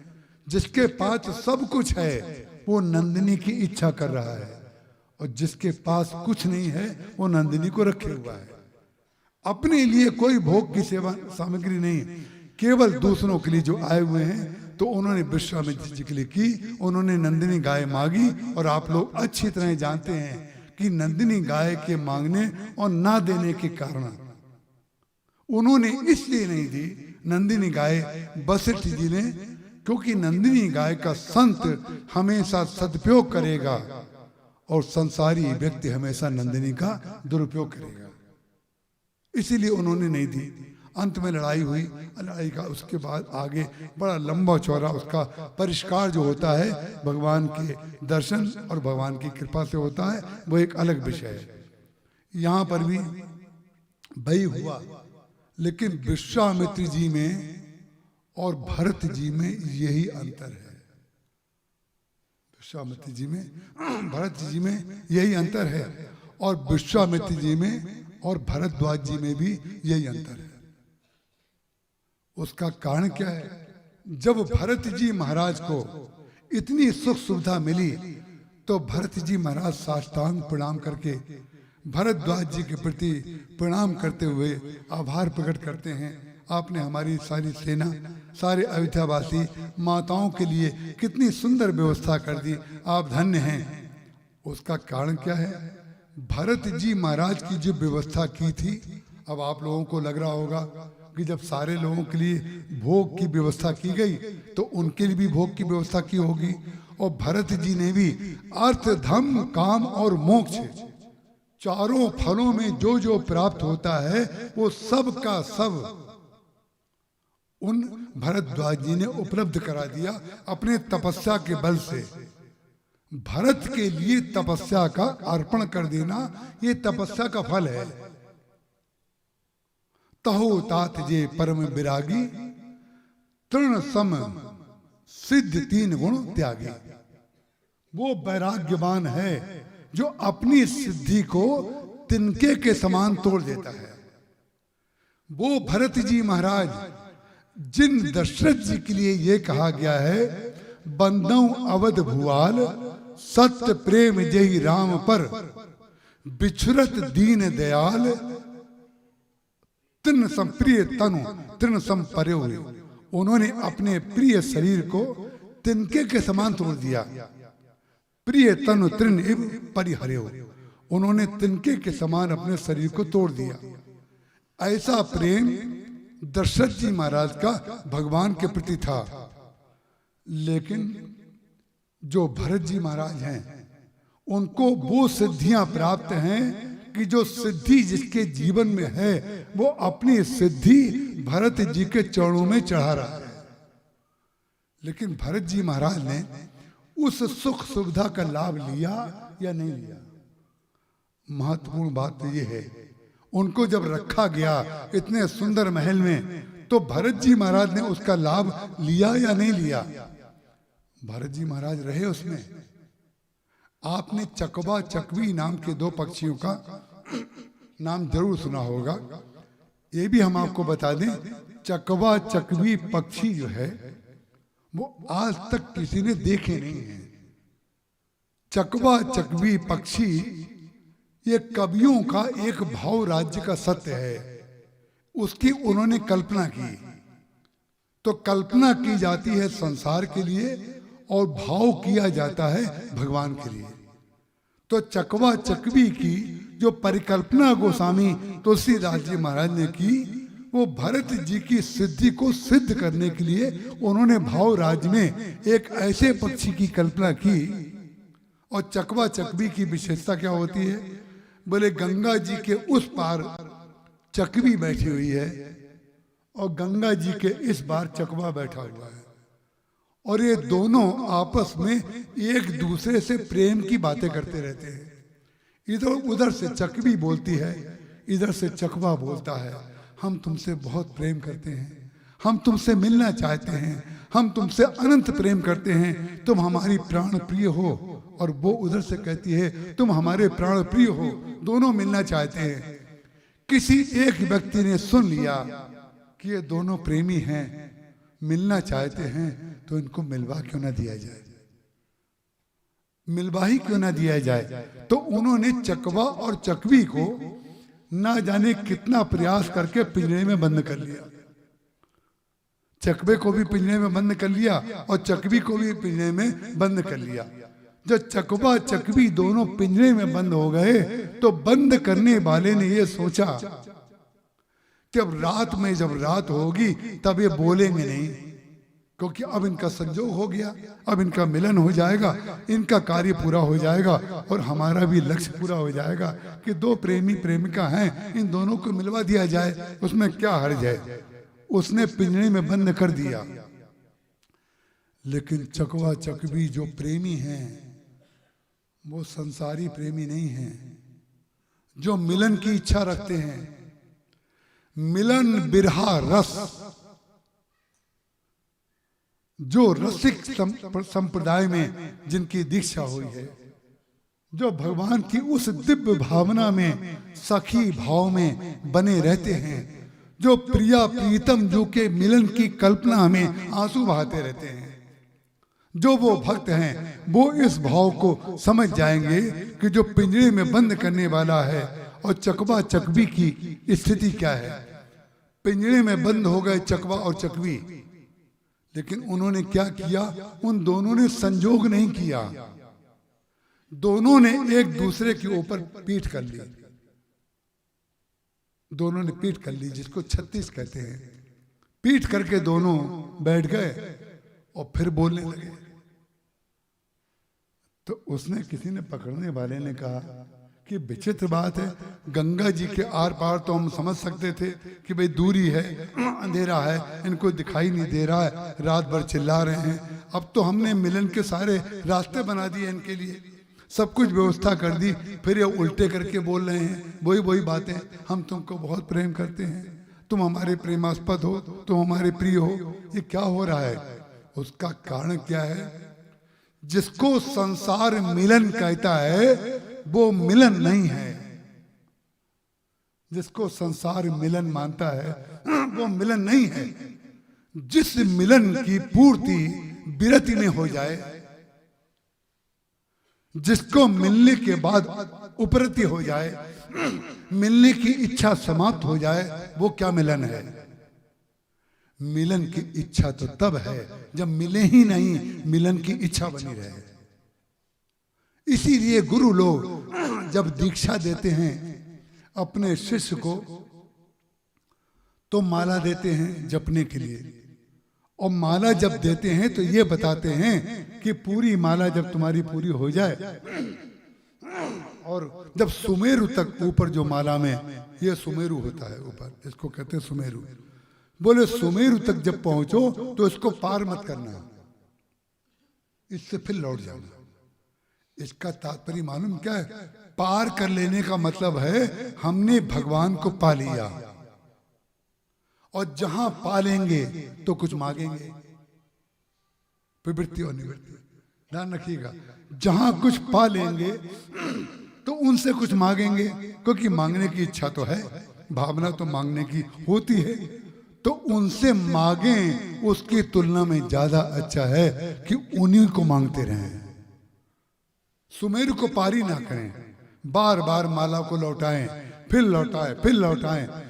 इसीलिए आपने देखा होगा परिक्रमा करते हैं लोग, कामतानाथ जी की, गोवर्धन की परिक्रमा, बहुत से तीर्थों की परिक्रमा, पंचकोसी परिक्रमा, 2.5 कोसी परिक्रमा, 15 कोसी परिक्रमाएं बनी हुई हैं। इसका तात्पर्य क्या है, उसको बार बार वहीं घूम रहे हैं, बार बार वहीं घूम रहे हैं। क्यों? हमने अभी उसको पाया नहीं है। अरे पाने की इच्छा में जो आनंद है वो पा लेने में कैसे होगा। पाने की इच्छा बनी रहे तो भरत जी महाराज की तुलना उन्होंने चकवा चकवी से की। भरत जी महाराज जो हैं संपत्ति चकाई, देखिए गोस्वामी तुलसीदास जी का काव्य देखिए कितना ऊंचा है।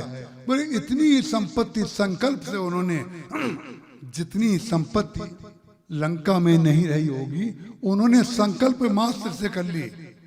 जिस संपत्ति की रक्षा के लिए रावण इतना प्रयास करता है, उस संपत्ति को भरत जी के चरणों में अर्पित करने के लिए उन्होंने सारी सिद्धि का सृजन कर दिया, विसर्जन कर दिया उनके चरणों में। और क्या कहा गोस्वामी जी ने, भरत जी की स्थिति क्या है, संपत्ति चकई। जो संपत्ति है वो तो चकई पक्षी कितना हो गई। संपत्ति चकई भरत चक, मुनि आयत खिलवाड़। जो मुनि जी ने आदेश दिया था वो तो केवल खिलवाड़ था, खिलवाड़। संपत्ति चकई भरत चक, मुनि आयस खिलवाड़। तही निस राखे पिंजरा, राखे भा भिनुसार। पूरी रात मिल गई, भरत जी ने उस संपत्ति का दर्शन ही नहीं किया। ऐसा महापुरुष जो भगवान का भाई है, भगवान का भाई, जो भगवान के अनुज हैं, उन पर भगवान राम को गर्व करने के लिए मात्र केवल 2 ही कारण थे जिस पर वो कर सकते थे, और भगवान ने गर्व केवल 2 ही लोगों के लिए किया, एक लक्ष्मण के लिए और एक भरत के लिए। लक्ष्मण जी ने अपने यश को भगवान के चरणों में चढ़ा दिया। भगवान लक्ष्मण जी महाराज को कितना अपयश मिलता है। सब लोग कहते हैं लक्ष्मण जी महाराज बड़े क्रोधी हैं, बड़े आवेशशील हैं, बड़े प्रतिक्रियावादी हैं, कुछ भी बोल देते हैं। जिस दिन लक्ष्मण परशुराम संवाद होता है उस दिन लीला में बहुत बड़ी भीड़ होती है। पूज्य स्वामी, मैंने सुनाया होगा कभी, अखंडानंद जी महाराज के यहाँ वृंदावन में महाराज जी का सुनाया हुआ है, हमारा तो शायद उस समय जन्म भी ना हुआ हो। महाराज जी बताते थे उड़िया बाबा जी ने रामलीला का आयोजन रखा, तो उड़िया बाबा जी जो थे वो भक्त थे और हरि बाबा जी जो थे वो ज्ञानी थे। एक प्रवृत्ति विषयक, एक निवृत्ति विषयक, लेकिन दोनों साधु। भक्त भी साधु होता है, ज्ञानी भी साधु होता है, और दोनों में मित्रता इतनी थी। रामलीला हरि बाबा जी का विषय नहीं था, उड़िया बाबा जी का विषय था।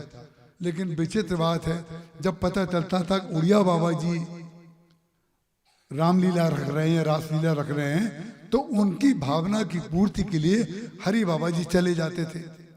जब जाते थे तो मालूम क्या करते थे, महाराज जी बड़े प्रेम से सुनाते थे, गर्दन नीचे लटका के आंख बंद करके लीला देखते थे। उन्हें पता ही नहीं कौन सा पात्र क्या कर रहा है। बोले हरि उड़िया बाबा जी के लिए आ तो गए, लेकिन लीला हम देखेंगे नहीं देखेंगे ये हमारे हाथ में है। ये संपत्ति चकाई भरत चक के संदर्भ में कह रहा हूं, ध्यान रखिएगा। जिसको शुद्ध वैराग्य हो चुका है वो अवतारी जो प्रलाप हैं, अवतारी जो रास रंग हैं, उसमें क्यों प्रवेश करेगा। लेकिन ध्यान रखिएगा, जो आंख बंद करके आपकी दृष्टि से कि वो लीला नहीं देख रहे हैं, लेकिन ज्ञानी व्यक्ति आंख बंद करके लीला का मंचन उसके हृदय में होता है, वो आत्मलीन होता है, वो जीवित रहते हुए भी ब्रह्मलीन होता है। उसके मृत्यु के बाद ब्रह्मलीन वो नहीं होता है, वो सदा ब्रह्मलीन हमेशा रहता है। इसलिए हमारे हाथ से कभी आपने कहीं पर भी पूज्य श्री राम किंकर जी महाराज के लिए ब्रह्मलीन शब्द हमारे कार्ड में कभी नहीं लिखा जाता है, क्योंकि ब्रह्मलीन शब्द जिस तरह से उपयोग संसार में होता है, हमारे गुरुदेव ब्रह्मलीन हुए ही नहीं हैं। वो तो ब्रह्मलीन थे, ब्रह्मलीन हैं और ब्रह्मलीन रहेंगे। वो तो ब्रह्मलीन थे, ब्रह्मलीन हैं और ब्रह्मलीन रहेंगे। माने भूत में भी थे, वर्तमान में भी हैं और भविष्य में भी रहेंगे। गुरु जो है त्रिकाल सत्य है, ईश्वर त्रिकाल सत्य है।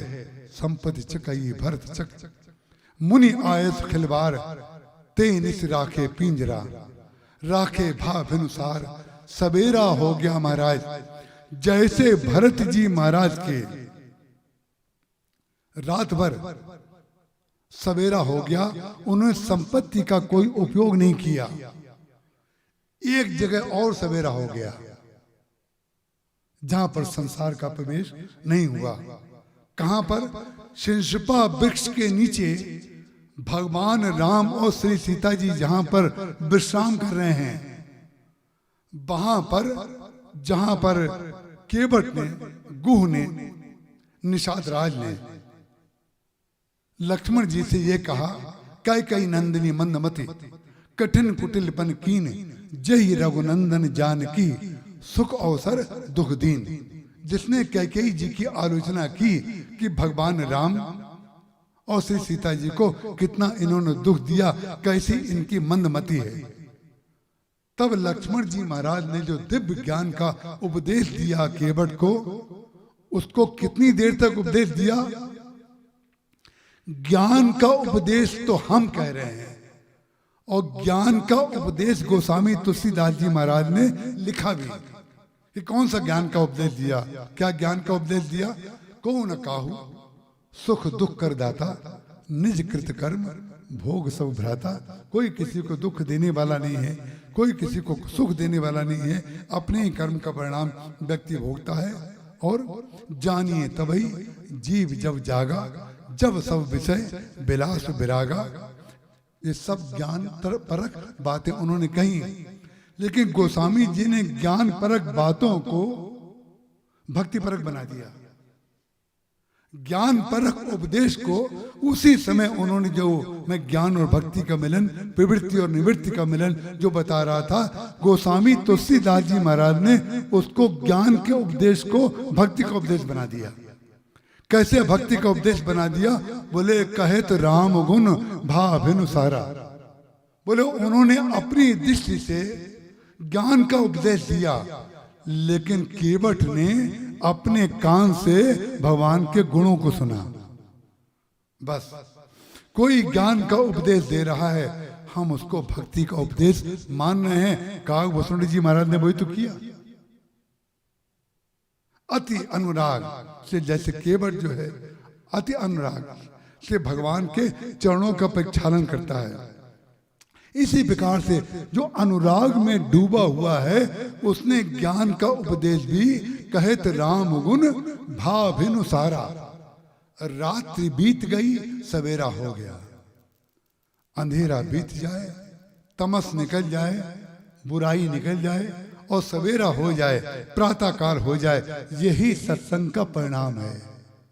अंधेरा बीत जाए, अब लो नसानी अब ना न सही हो, है ना। राम कृपा भव निशा सुरानी, जागे फिर न दसई हो। अब लो नसानी अब ना न सही हो, यही बात भक्त के अंदर आ जानी चाहिए। बोले अब तक तो मैं बहुत भ्रमित रहा, लेकिन अब भ्रमित नहीं होऊंगा। क्यों नहीं होऊंगा? बोले राम कृपा। जो निशा निकल गई है, जो अंधेरा हमारे जीवन से निकल गया है, उसमें कभी भी अपना पुरुषार्थ मत मानिए। पूरे निवृत्ति और प्रवृत्ति और सिद्धियां जिसने सब छोड़ दी, लेकिन छोड़ने का तनिक भी उनको ज्ञान नहीं है, तो परिणाम क्या होगा? ज्ञान मान जहां एक नाही, देख ब्रह्म समान सब माही। जो व्यक्ति ज्ञानी है, जो बैरागी है, कौन सा बैराग्य है? जो सिद्धियों का त्याग कर दे, जो सिद्धि का उपयोग करे, उसको ज्ञानी नहीं कहते हैं। जो सिद्धियों का त्याग करे उसको ज्ञानी कहते हैं, उसी को बैरागी कहते हैं। अरे बैराग्य, आपके पास सिद्धि हुई, माने भगवान ने कृपा करके आपको कुछ सिद्धि दे दी, और उस सिद्धि से आप वो वस्तु अर्जित करने लगे जो संसारियों के पास इकट्ठी है, जो संसारियों ने इकट्ठी करके रखी है। अपनी सिद्धि का उपयोग आप उसमें करने लगे तो भरद्वाज जी कैसे बनेंगे? तब तो आप संसारी हो जाएंगे। भरद्वाज जी महाराज ने जिस प्रकार से भरद्वाज जी और भरत जी महाराज का मिलन होता है, दिव्य मिलन, जड़ चेतन जग जीव घनेरे, गोस्वामी तुलसीदास जी महाराज लिख रहे हैं, जड़ चेतन जग जीव घनेरे। जितने भी जड़ चेतन लोग हुए हैं, जे प्रभु देखे, जिन्होंने भगवान को प्रभु को देखा, जिन देखे जिन जे प्रभु हेरे, ते सब भय परम पद जोगु। जिन्होंने भगवान के दर्शन किए वे सब परम पद के योग्य हो गए, मुक्ति के भागी बन गए। ये भगवान को देखने का परिणाम है। लेकिन भरत दरस मेटा भवरोग, भरत जी के दर्शन का परिणाम ये हुआ कि भव रोग से मुक्ति हो गई। तो गोस्वामी जी ने लिखा कि इसमें भरत जी की कोई विशेषता नहीं है कि भव रोग से उनकी मुक्ति हो गई, इसमें भरत जी की विशेषता नहीं है। बोले इसलिए उनकी विशेषता नहीं है क्योंकि जिनका नाम जप भगवान करते हैं, अगर उसमें भव रोग से मुक्ति देने की सामर्थ्य है तो इसमें भरत जी की क्या विशेषता है? इसमें कोई भरत जी की विशेषता नहीं है। ये क्या कर रहे हैं? भरत जी की कमी बता करके भरत जी की विशेषता बता रहे हैं।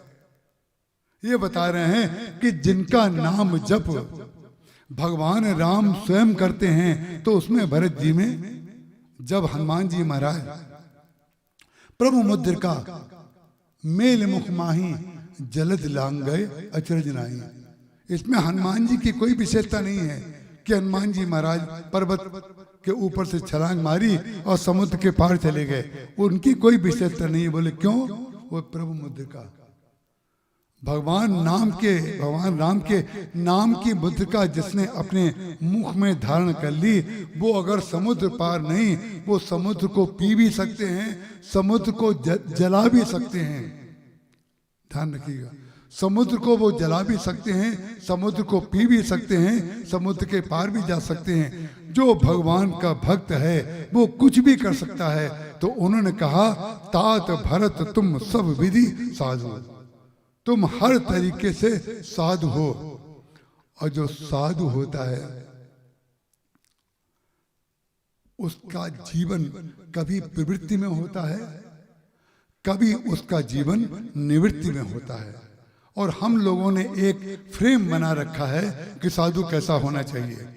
आप जैसा जानते हैं, हमारे गांव में महाराज जी के यहाँ हनुमान जयंती उत्सव होता था, तो एक गोरखपुर से बाबा जी आते थे। तो आलू को बंडा कहते हैं ना, आलू, हाँ आलू को कहते हैं, हाँ आलू को बंडा कहते हैं उधर। तो उनका नाम था बंडा बाबा। सब लोग उनको बंडा बाबा बंडा बाबा बंडा बाबा आ गए। तो विचित्र बात है, महाराज जी उसी कमरे में वहीं रहते थे गांव में। जब बंडा बाबा आते थे तो बंडा बाबा के पास कम से कम 15-15, 17-17 लोग हमेशा बैठे रहते थे कि महाराज जी आशीर्वाद दे दीजिए, उपदेश दे दीजिए। तो हम लोग हंसते थे आपस में कि विचित्र बात है, महाराज जी के पास इतने लोग नहीं आते कमरे में, बंडा बाबा के पास इसलिए जाते हैं। तो महाराज जी ने मुस्कुरा करके कहा, बंडा खाना शुरू कर दूं क्या? ये ध्यान रखिए कि संतों की आपसी बातें हैं, उसका कारण क्या है? महाराज जी तो उनको बुलाते थे, महाराज जी उनको बुलाते थे, उनकी सब व्यवस्था करते थे, उनको जाते समय उनका सब सेवा भी करते थे। लेकिन मैं बंडा की बात, बंडा बाबा की बात इसलिए आपके समक्ष कर रहा हूं कि केवल बंडा खाओ तो आपके और चारों लोग बैठ जाएंगे। और जैसे सब खाना खाते हैं, भोजन करते हैं, अगर वो खाओगे तो ये तो हमारे ही जैसे हैं। ये है प्रेम में, संतों को प्रेम में, क्योंकि लोगों ने इसीलिए, देखिए अभी तो आपको हंसी आ रही है, अब आपको इसका दुर्भाग्यपूर्ण हम पक्ष बताते हैं। संसार में इसका दुर्भाग्यपूर्ण पक्ष क्या होता जा रहा है कि संतों के चित्र घरों में लग रहे हैं और भगवान के चित्र हट रहे हैं। संतों के चित्र लग रहे हैं, भगवान की मूर्ति निकाल करके, भगवान की कृपा है छत्तीसगढ़ के ऊपर कि ये वायरस यहाँ अभी नहीं आया है। हमने दिल्ली में हजारों घरों में देखा है, और न जाने कितने परिचित हमारे लोग हैं, उन्होंने भगवान को एक सज्जन तो हमारे यहाँ भगवान पहुंचा गए। हम के बना के नहीं कहते, हमारे यहाँ ऋषिकेश में शंकर जी और पार्वती जी जो हैं तो कोने में विराजमान हैं, वो वही हैं। वहां से निष्कासित हुए, बोले रहने के लिए जगह कहाँ है? तो हमारे घर मिलेगा। जिसको निकाला गया है वो निकाले गए व्यक्ति के घर में ही तो रहेगा। तो भगवान ने कहा हमें वो ही रखेगा, हमारे रखने का सुख वो ही ले पाएगा जो खुद ही निकाला गया हो। तो निकाले गए, भगवान ने निकाले गए भक्त को पकड़ लिया, हमारे यहाँ आ गए। हमारा बड़ा सौभाग्य, एक शालिग्राम भी जी दे गए वो, और हमारे यहाँ शालिग्राम जी इतने इकट्ठे हो गए हैं महाराज कि पता नहीं क्या दिखता है शालिग्राम जी को।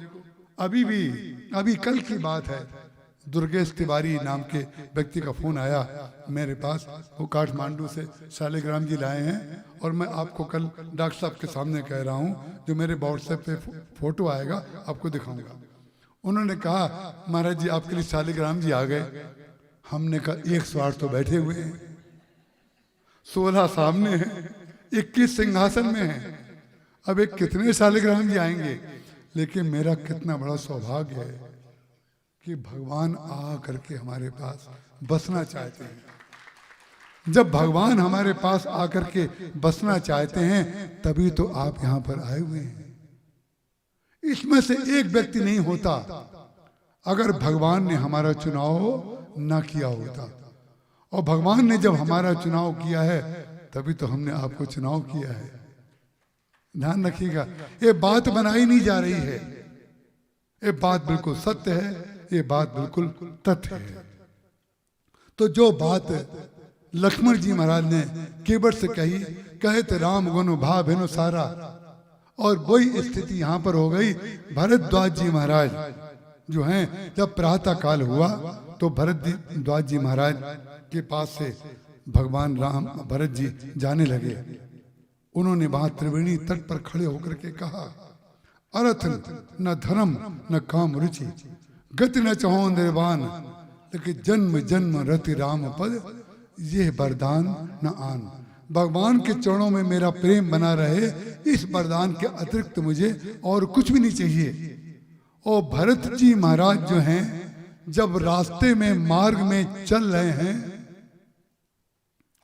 तो कैसे चल रहे हैं?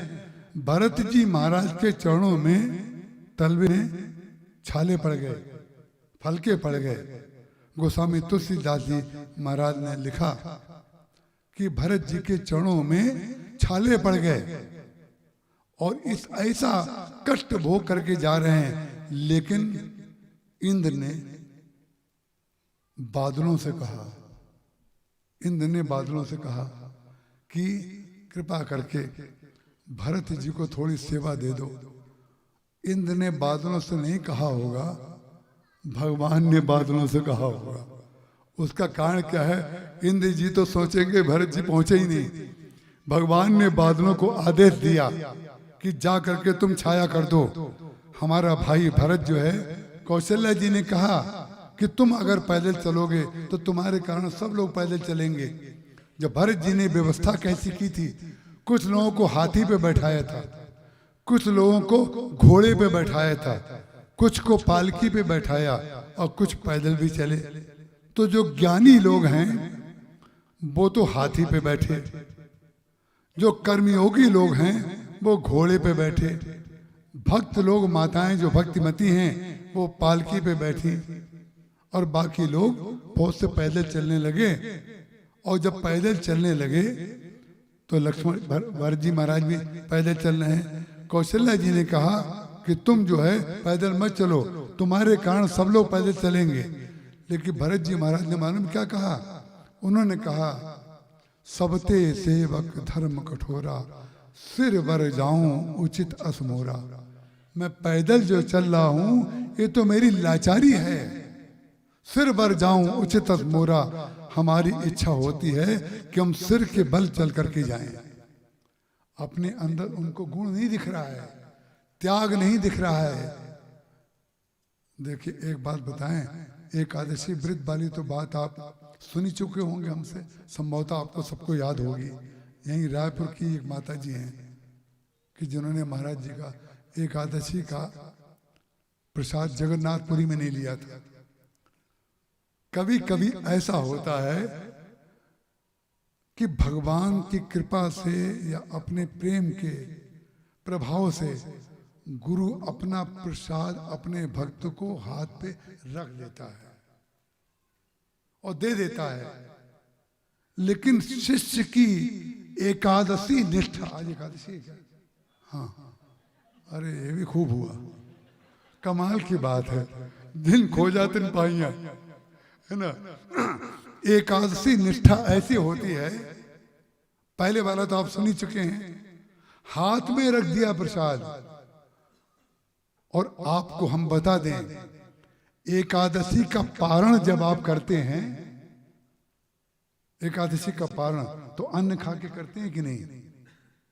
तो जब कोई संत आपका गुरु आपके हाथ में कोई प्रसाद दे रहा है तो उस समय एकादशी की प्रधानता नहीं रहती है, उस समय कृपा की प्रधानता होती है।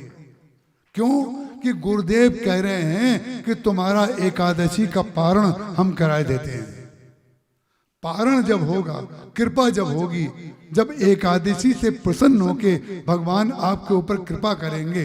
एक बात बताइए, जब भगवान एकादशी के दिन आपके ऊपर कृपा करने आएंगे तो उस दिन एकादशी होगी कि नहीं?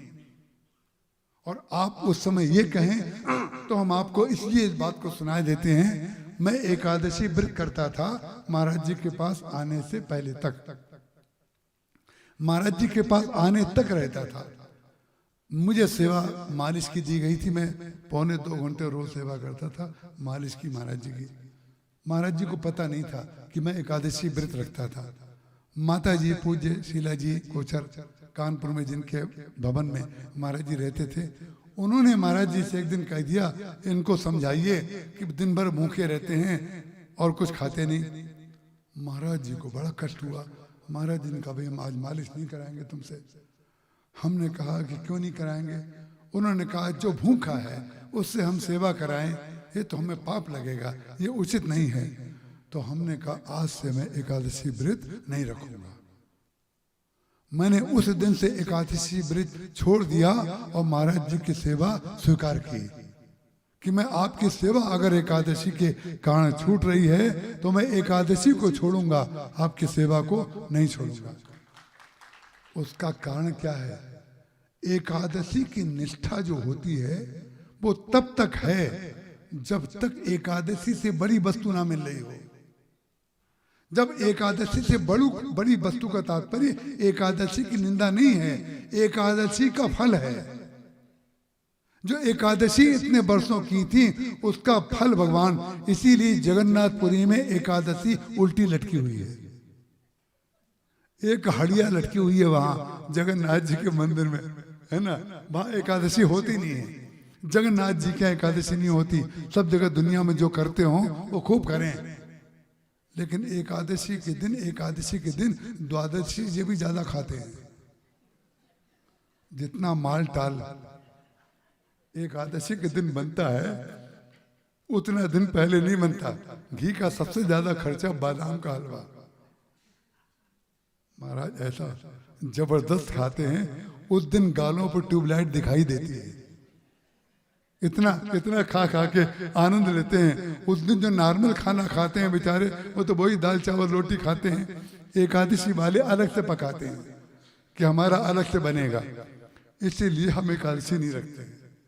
क्योंकि हमारे कारण अलग से भोजन बने, किसी भक्त का ज्यादा खर्चा हो, अरे जब करना होता है तो करते हैं, क्योंकि स्वास्थ्य ठीक है नहीं। एकादशी करके दिन भर सबको डांटते रहे।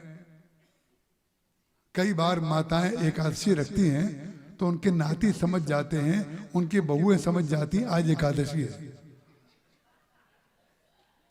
देखिए सब जानते हैं, जिस बात को हम नहीं बताते हैं इसका मतलब ये होता है।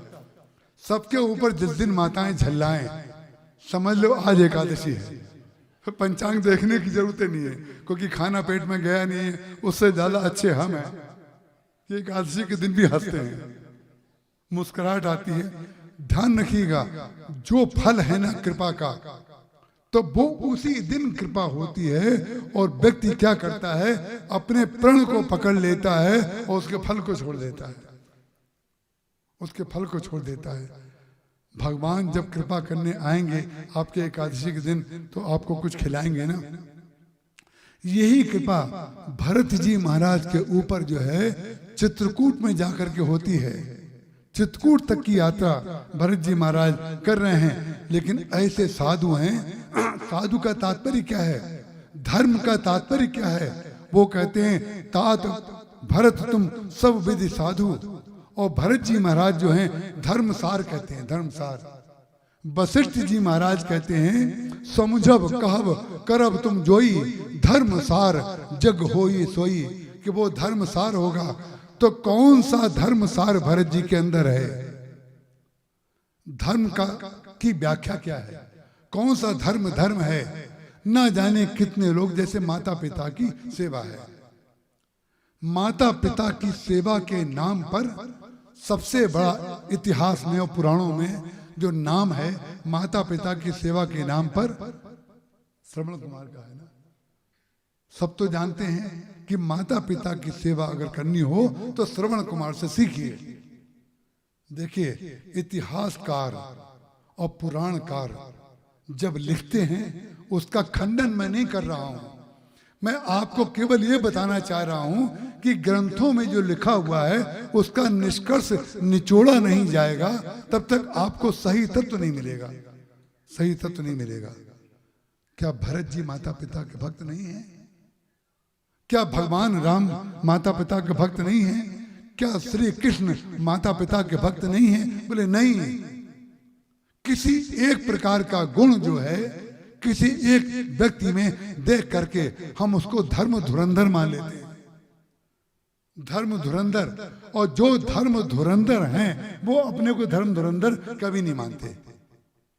जिसके अंदर अपने गुणों का अभाव है, जो व्यक्ति अपने अंदर कोई धर्म देख ही नहीं रहा है, उसने राम राज्य का परिणाम दिया।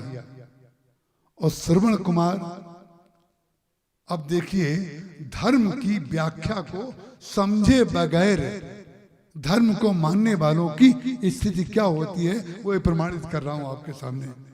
श्रवण कुमार के माता पिता ने, जिनको दिखाई नहीं देता है, वृद्ध हो गए हैं, चला जाता नहीं है। अगर चला जाता होता तो उनके लिए पालकी क्यों बनानी पड़ती? तो चल के जाते, हाथ पकड़ लेते वो, लेकिन नहीं, चला जाता नहीं, दिखाई पड़ता नहीं है, शरीर वृद्ध हो गया है। और बेटे से कह दिया, बेटा हमें तीर्थ यात्रा कराओ। बेचारा बच्चा जो बालक है वो माता पिता का भक्त है, तो परिणाम क्या हुआ? उसने माता पिता की आज्ञा मान करके पालकी बनाई और पालकी पे वो ले जा रहे हैं। ले जा रहे थे तो उनको प्यास लगी। जब प्यास लगी तो उन्होंने पालकी को रोका और पालकी में जो कलश रखा हुआ था छोटा सा, उस कलश को ले जाकर के, सामने नदी थी, उस नदी में जाकर के बेचारा श्रवण कुमार डुबा करके पानी भरने लगा। तो मैं आपसे एक दिन कह रहा था कथा में, जब खाली बर्तन डुबाया जाता है तो आवाज उसमें होती है। जो आवाज हुई तो दशरथ जी महाराज, जो भरत जी के पिता हैं, भरत जी ने पिताजी की बात, गुरु जी की बात, माताओं की बात, मंत्रियों की बात, परिजनों की बात क्यों नहीं मानी, वो मैं आपको बता रहा हूं। जबकि भरत जी की माता प्रति भक्ति में कहीं भी संदेह नहीं है। माता पिता को संपूज्य बनाया, लेकिन माता पिता की बात बोली हुई नहीं मानी, लेकिन उनके हृदय में क्या है उसको उन्होंने माना। यह है धन का फल कि जो माता पिता के हृदय में है, दशरथ जी के जो हृदय में था वो तो भरत जी ने किया ना। जो भगवान का वनवास हुआ वो तो कैकेयी और मंथरा जी की जो मिलगणंत थी उसके कारण हुआ। लेकिन जो दशरथ जी वास्तव में चाहते थे, जो वशिष्ठ जी वास्तव में चाहते थे, जो प्रजा वास्तव में चाहती थी, वो तो भगवान का राज्य चाहती थी ना। उस कार्य को तो भरत जी ने किया ना। तो माता पिता की भक्ति कैसी होनी चाहिए आप सूत्र में समझ जाइए। श्रवण कुमार ने जो ही पानी कलश भरा, उसमें जब आवाज हुई, दशरथ जी महाराज जो थे उनकी ये विशेषता थी कि शब्द भेदी बाण चलाना जानते थे। कोई जानवर पशु दिखाई दे या ना दे, जंगल में अगर वो चल रहा है, उसकी आवाज अगर सूखे पत्तों में या किसी में हो रही है तो बगैर देखे वो बाण चलाएंगे और वो जो शिकार है उसकी मृत्यु हो जाएगी। शिकार हो गया। अब इसमें तत्व क्या है? शब्द भेदी बाण चलाना आपका गुण तो बहुत है, लेकिन शब्द भेदी बाण सोच समझ के चलाइए। संसार में जितने लोग हैं शब्द भेदी बाण के शिकार हो रहे हैं। शब्द भेदी बाण का मतलब क्या है? इन्होंने कहा हमने मान लिया, इन्होंने कहा हमने मान लिया। यही है शब्द भेदी बाण। इन्होंने कहा, इनके कहने पे हमने बोल दिया, इनके कहने पे हमने बोल दिया। तो विचारक व्यक्ति क्या है? बोले शब्द भेदी को, श्रुति को जब तक सामने दिखाई ना दे, दोनों को मिला ना ले, जब तक ज्ञान और भक्ति को वो मिला ना ले, जब आंखों को और कानों को दोनों को मिला ना ले तब तक वो बाण नहीं चलाता है। क्योंकि दशरथ जी की वो स्थिति थोड़ी है कि जो सुन रहे हैं वो बिल्कुल सत्य है। परिणाम क्या हुआ, उन्होंने बाण चला दिया और श्रवण कुमार की छाती पे आकर के लग गया। दशरथ जी महाराज जैसे बंदों अवध भुआल सत्य प्रेम जय राम पद, भगवान के चरणों में जिनका प्रेम है, इसका तात्पर्य ये नहीं है कि आप संसार में शब्द भेदी बाण चलाएं। शब्द भेदी बाण, संसार का व्यवहार बुद्धि संगत होना चाहिए, भगवान से व्यवहार हृदय सम्मत होना चाहिए। भगवान से जो व्यवहार है इसका तात्पर्य ये नहीं है। इसीलिए भगवान राम और भगवान कृष्ण में अंतर क्या है? बोले भगवान कृष्ण में श्रृंगार की मर्यादा है और भगवान राम में मर्यादा का श्रृंगार है। जब तक कि व्यक्ति उसको समझ नहीं लेगा कि तत्व उसका क्या है, उन्होंने जो ही बाण मारा तो उस समय जो श्रवण कुमार था गिरने लगा। जब गिरने लगा तो चल करके दशरथ जी महाराज पास में आए। जब पास में आए तो अश्रु प्रवाह होने लगा, रोने लगे, भावुक हो गए और उन्होंने श्रवण कुमार को हृदय से लगा करके कहा, मुझे क्षमा कर दो, मुझसे अपराध हो गया। बोले हम तो क्षमा कर देंगे, लेकिन हमारी तो अब मृत्यु होने वाली है। हमारे माता पिता प्यासे हैं, हमने जो पानी भरा है कृपा करके हमारे माता पिता को ले जा करके पिला दीजिए। दशरथ जी महाराज का हृदय फट गया, इतने दुखी हुए। वो कलश को ले जा करके हाथ कांप रहा है, जैसे कैकेयी जी के पास कमरे में जाते समय उनके पैर थरथरा रहे थे, क्योंकि हृदय से थे प्रेमी। लेकिन शब्द भेदी बाण को सीख लिया था। जो सीखा हुआ होता है वो जरा विचार करने के लिए होता है। सीखा हुआ जो सिखाया है किसी ने, उसको क्रियान्वित करने से पहले विचार कर लीजिए। क्या विचार? बोले शब्द भेदी बाण, माने शब्द किसी और का भी तो वैसा हो सकता है। कई बार शब्द बड़ा भारी भ्रम करता है। कभी कभी लगता है कोई व्यक्ति आकर के बाहर कोई किवाड़ खटखटा रहा है, जबकि आवाज होती है हवा की आवाज होती है। और ऐसा ऋषिकेश में तो लगभग रोज ही होता है। सर्दी के समय में इतनी तेज हवाएं रात को चलती हैं आवाज करके, तो लगता है कोई किवाड़ खटखटा रहा है। शब्द भेदी बाण उन्होंने चला दिया। हाथ में कलश लेकर के उसके माता पिता के पास गए। तो जब उन्होंने पानी दिया तो पिताजी ने पूछा कि बेटा इतनी देर कैसे हो गई? तो बेटा हो तब ना। उस समय दशरथ जी महाराज ने अपने रोते हुए रुदन वाले स्वर में कहा, हमें आप कृपा करके क्षमा कर दें, आपके पुत्र की मेरे द्वारा हत्या हो गई है। यद्यपि मेरा अपराध नहीं है, लेकिन मैंने एक पक्षी के या पशु के कोई ऐसा हिरन आदि मैंने समझा और मैंने बाण चला दिया, वो आपके पुत्र की छाती में लग गया। परिणाम क्या हुआ? जो माता पिता तीर्थ यात्रा करने की भाव से निकले थे, उन्होंने दशरथ जी जैसे भक्त को शाप दे दिया। ये धर्म सार की कमी के अभाव में क्या क्या हो रहा है वो मैं आपको बता रहा हूं। शुद्ध धर्म को मानने वाले लोग किस प्रकार के धर्म सार को समझते नहीं हैं, केवल जीवन पर्यंत धर्म को पकड़े पकड़े पकड़े पकड़े रहते हैं। इसलिए ग्रंथों को पढ़ना और सत्संग करना आवश्यक है।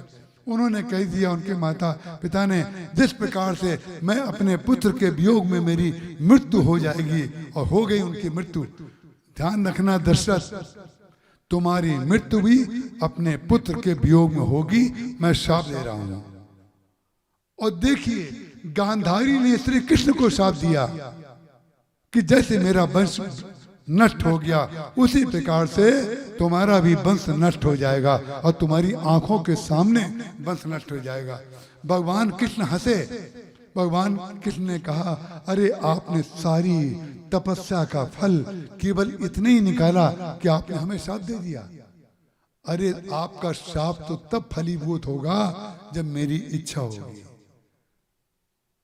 कोई भी व्यक्ति धर्मज्ञ कोई किसी को आशीर्वाद दे तो आशीर्वाद तब फलित होता है जब भगवान की भी इच्छा होती है। शाप तब फलित होता है जब भगवान की ही इच्छा वही होती है। तो उन्होंने कहा कि ये तो मेरी इच्छा है। भगवान कृष्ण ने स्वयं कहा, अरे मैं तो स्वयं चाहता हूं कि अब मेरे परिवार में क्यों ना कोई ना रहे, क्यों ना रहे।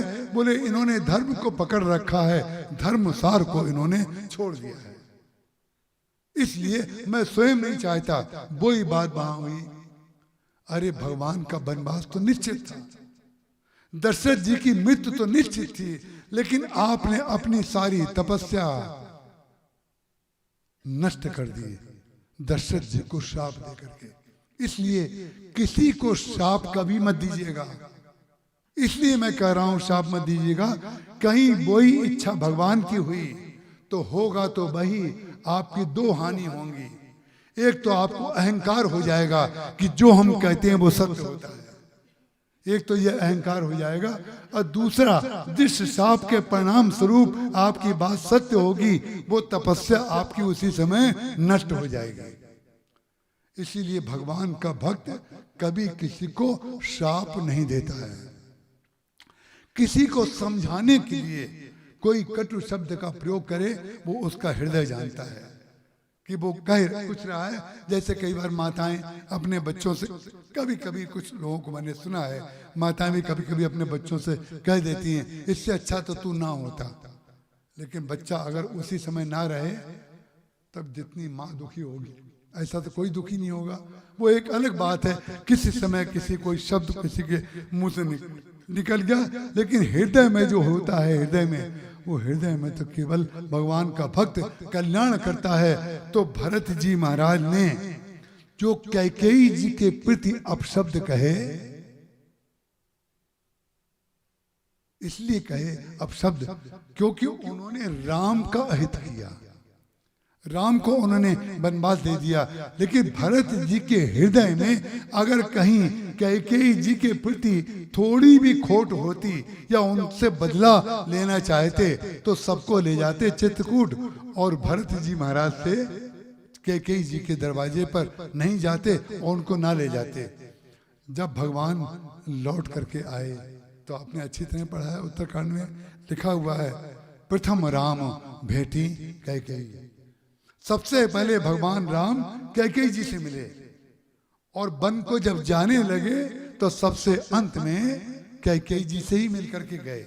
माने जहां से समस्या शुरू हुई है, खूब सूत्र को ध्यान में रखिएगा।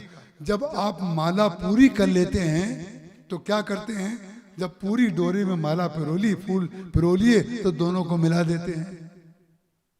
तो भरत जी महाराज और भगवान राम वस्तुतः दोनों एक ही काम कर रहे हैं।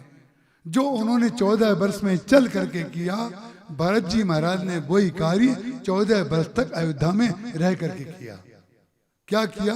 बोले कैकेयी जी के हृदय का जो कलश था, जो द्वैत था, मैं और मोर तोर तय माया, जय बस कीनो जीव निकाया, जिसने भगवान से निकाया कर दिया था, जिस अद्वैत ने से द्वैत बना दिया था, उनको उन्होंने अद्वैत में बदल दिया। कैसे बदला? जब भगवान राम लौट करके आए, सबसे पहले कैकेयी जी से मिले। कैकेयी जी की आंखों में बहुत दुख था। 14 वर्ष तक जितना अपमान कैकेयी जी ने सहा, उतना अपमान तो संसार में कोई सही नहीं सकता। चित्रकूट में जब गई कैकेयी जी सबके साथ, कल्पना करिए जो दुख का कारण है वो साथ में जा रहा है, और वशिष्ठ जी, विश्वामित्र जी, जनक जी, समधी परिवार के लोग, सब लोग सामने हों, और उस समय उस व्यक्ति को पता हो ये सब अनर्थ जो हुआ है मेरे कारण हुआ है। कल्पना करिए उसको कितना दुख और कितना अपमान सहना पड़ा होगा। तो उन्होंने क्या किया, वो अपने पैर के जो नाखून हैं उससे जमीन खोदने लगी।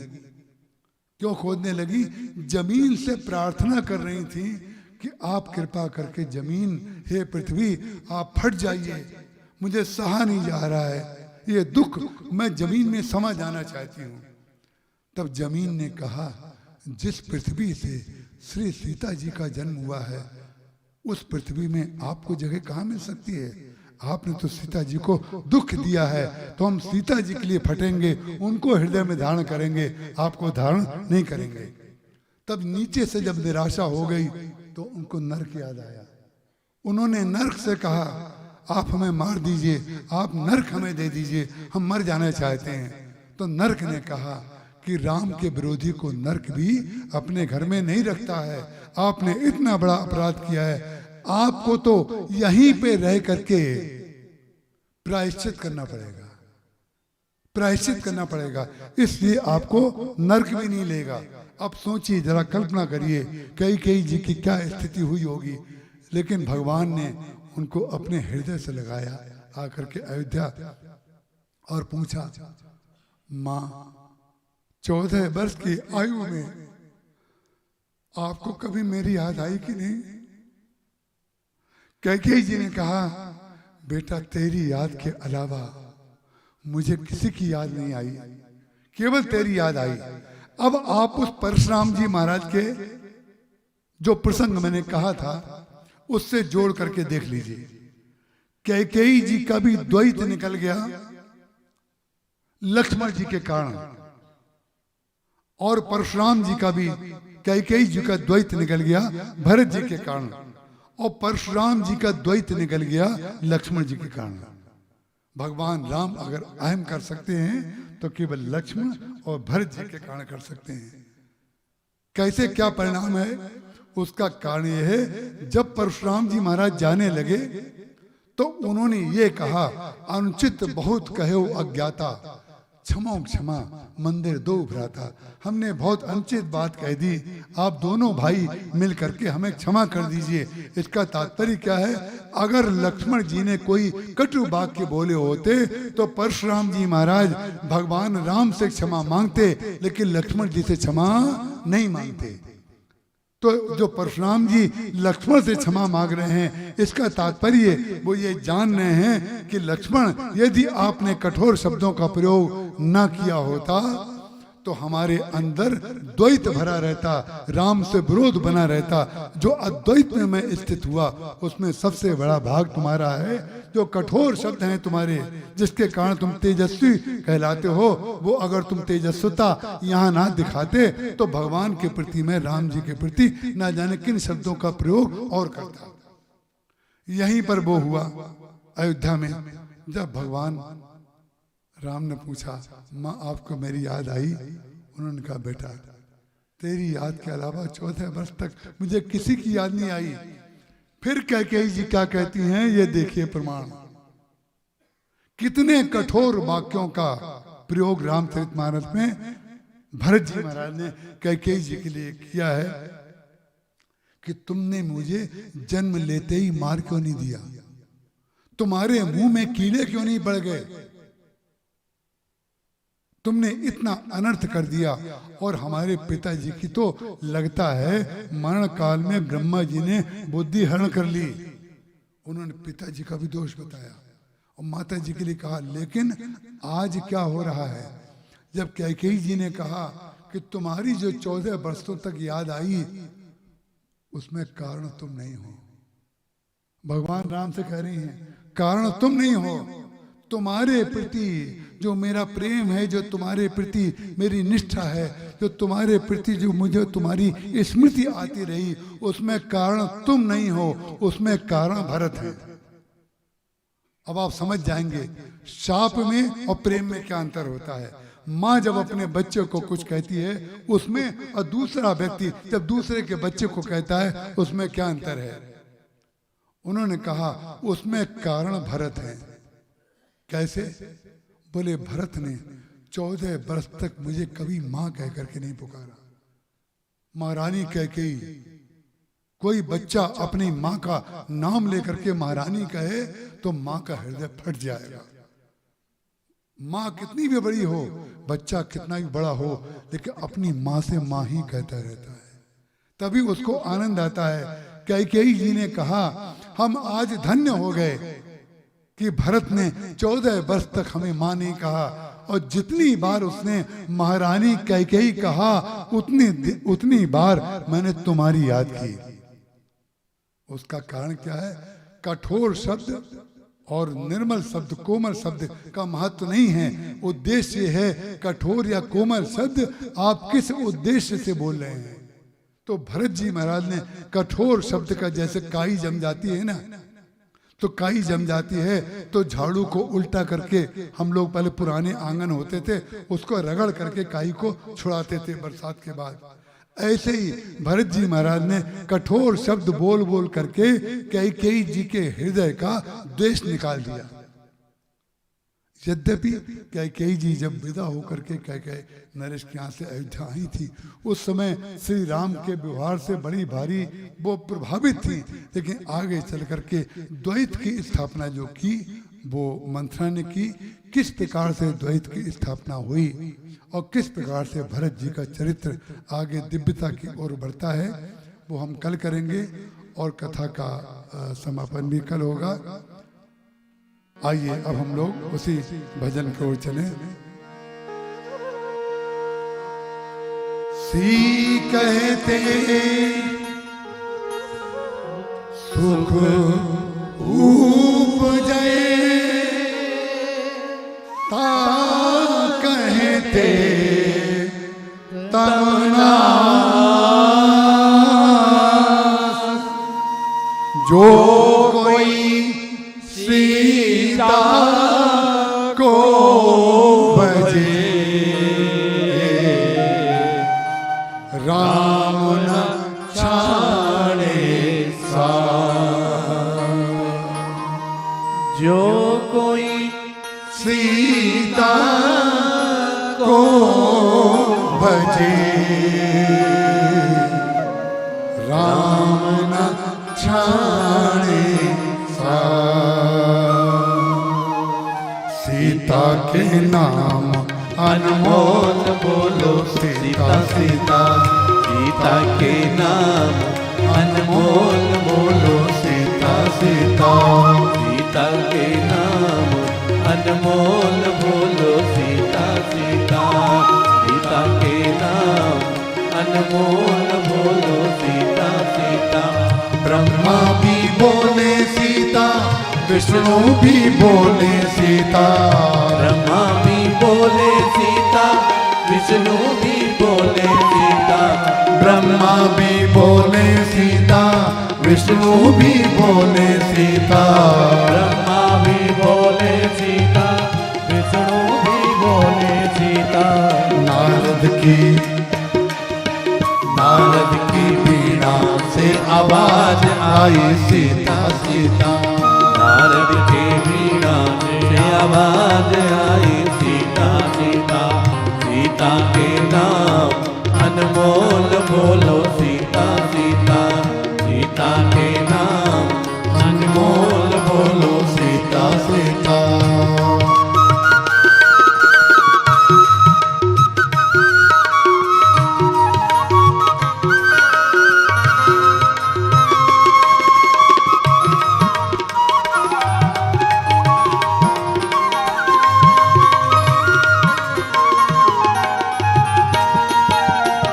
गंगा भी बोले सीता, यमुना भी बोले सीता। गंगा भी बोले सीता, यमुना भी बोले सीता। संगम की लहरों से आवाज आई सीता सीता।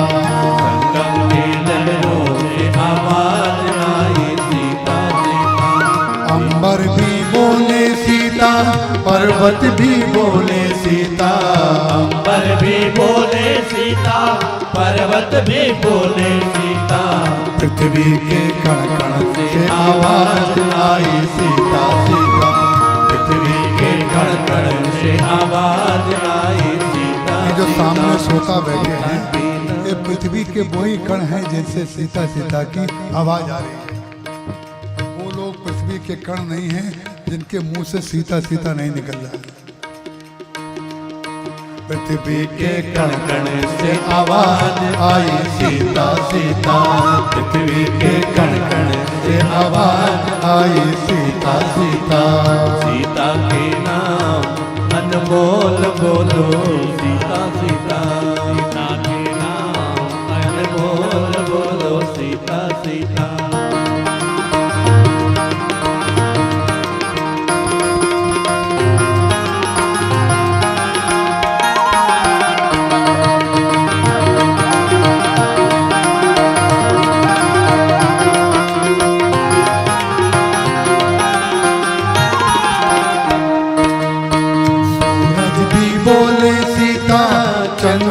भी बोले सीता, सूरज भी बोले सीता, चंदा भी बोले सीता, सूरज भी बोले सीता, चंदा भी बोले सीता, सूरज भी बोले सीता, चंदा भी बोले सीता।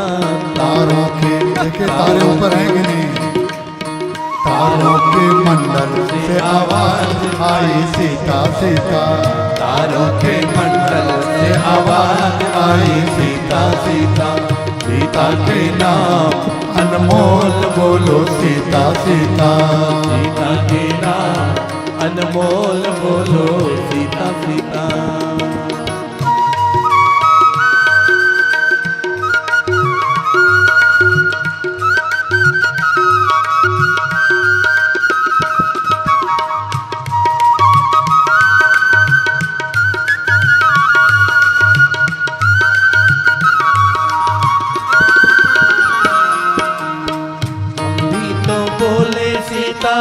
तुम भी तो बोलो सीता, हम भी तो बोले सीता, तुम भी तो बोलो सीता, हम भी तो बोले सीता, तुम भी तो बोलो सीता।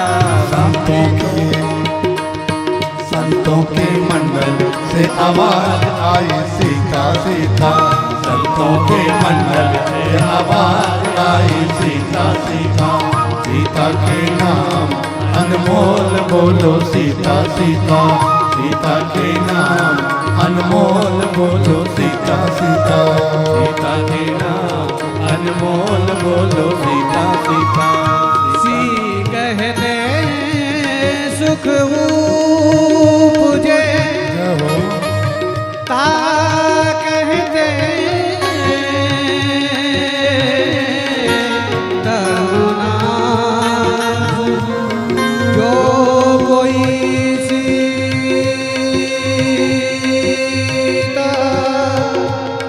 को भजे, तो राम न छाए सा, जो कोई सीता को भजे,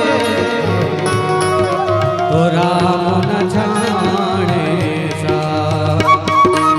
सीता के नाम अनमोल बोलो सीता सीता, सीता के नाम अनमोल बोलो सीता सीता, सीता के नाम अनमोल बोलो सीता सीता, सीता के नाम अनमोल बोलो सीता सीता, सीता के नाम अनमोल बोलो सीता, अनमोल बोलो सीता, अनमोल बोलो सीता सीता।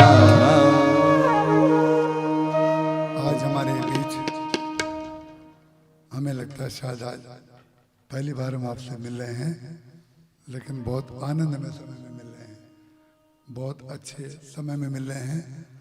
रायपुर पश्चिम के विधायक आदरणीय श्री राजेश मूणत जी कथा में आए। आप इतना व्यस्त समय निकाल करके आए, हम आपके बहुत बहुत आभारी हैं। कल हमने आपसे कहा था जो कथा में आता है, सत्संग में आता है, वो हमेशा वर्तमान रहता है, वो भूत नहीं होता, वो हमेशा वर्तमान रहता है। उसके साथ ना भूत लगता है ना पूर्व लगता है, भूत पूर्व उसके साथ लगता है जो राम के साथ नहीं होता है। इसलिए हम आपके बहुत बहुत आभारी हैं, सारे श्रोताओं के आभारी हैं कि आप भजन में आज बैठे रहे।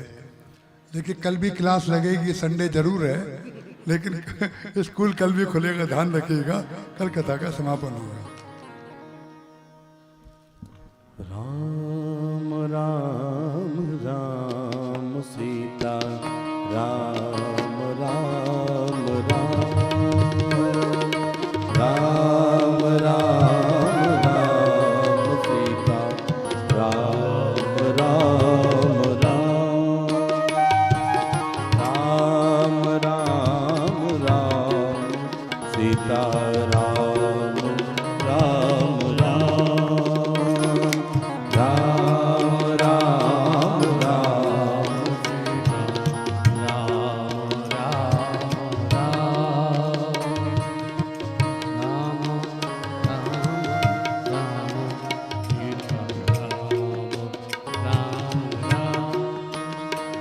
जय राम राम रमा रमणं समनं भवताप भयाकुल पाहि जनम। अवधेश सुरेश महेश विभो शरणागत पाहि प्रभो। दस शीस विनाशन 20 भुजा हित दूरे महामही पूरी भुजा। रजनी जर वृंदा पतंग रहे सर पावक तेज प्रचंड दहे। महिमंडल मंडन चारु तरम ऋत सायक चाप निसंग बरम। मद मोह महाममतार जनी तम पुंज दिवाकर तेज अनी।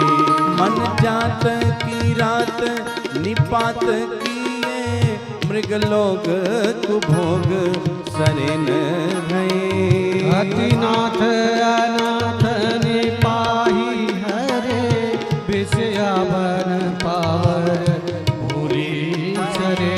बहु रोग वियोगन लोग हैं भवतंग निरादर के भये।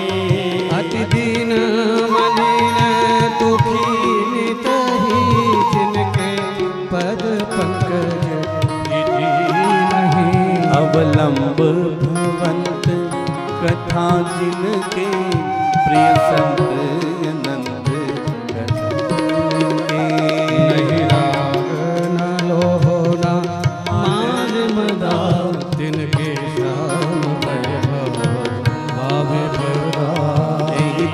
तव सेवक होत मोदा मुनि त्यागत जोग भरोस सदा। करि प्रेम निरंतर प्रेम लिए पद पंकज सेवक सुधीरे।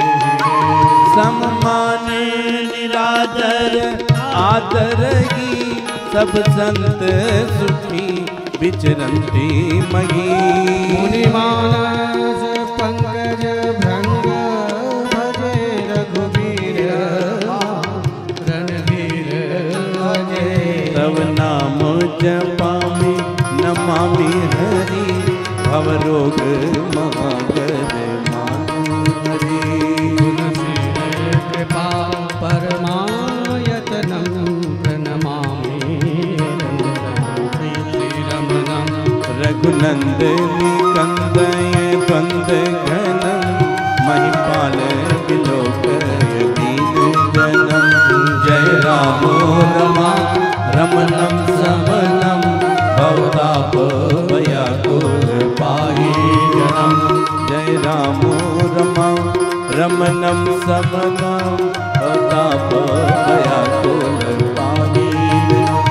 जय राम रमा रमणं समनं भवताप भयाकुल पाहि जनम। राम राम राम सीता राम राम राम। राम राम राम सीता राम राम राम। राम राम राम सीता राम राम राम।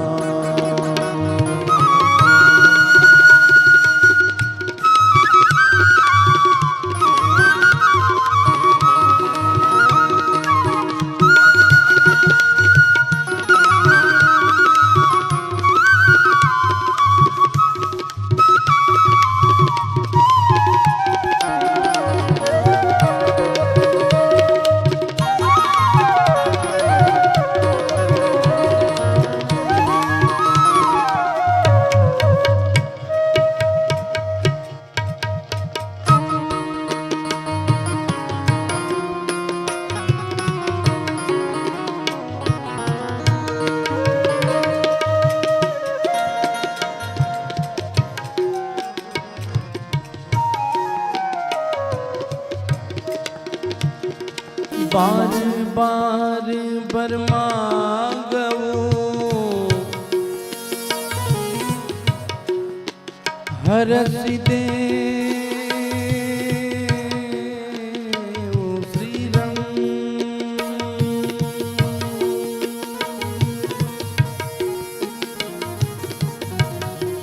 पद सरोज तन पायनी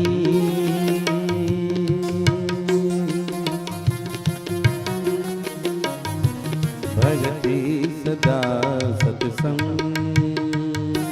बरनी उमापति राम गुण हरसी गए कैलाश तब प्रभु कपिन देवाए सब विधि सुख प्रजबास राम राम राम सीता राम राम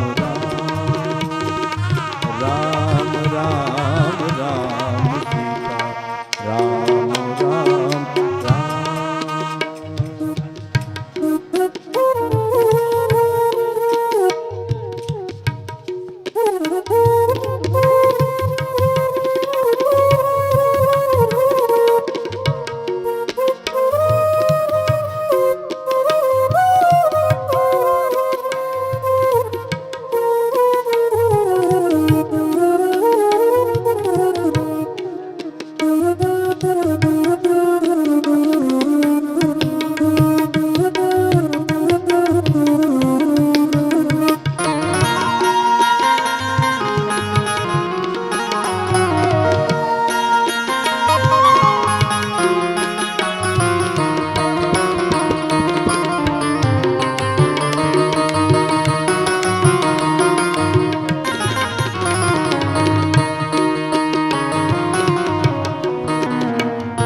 राम राम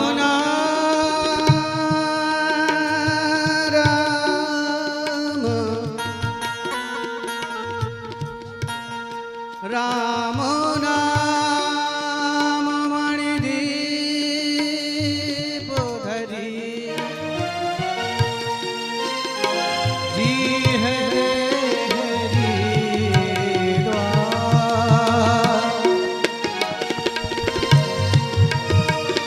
तुलसी भी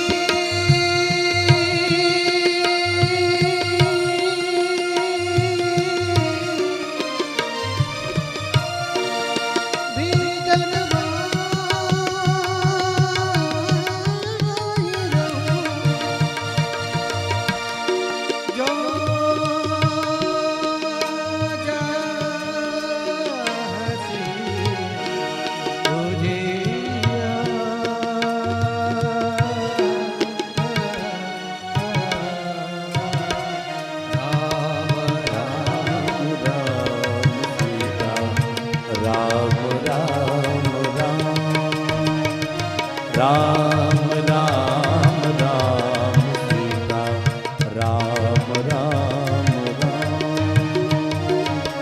राम राम राम सीता राम राम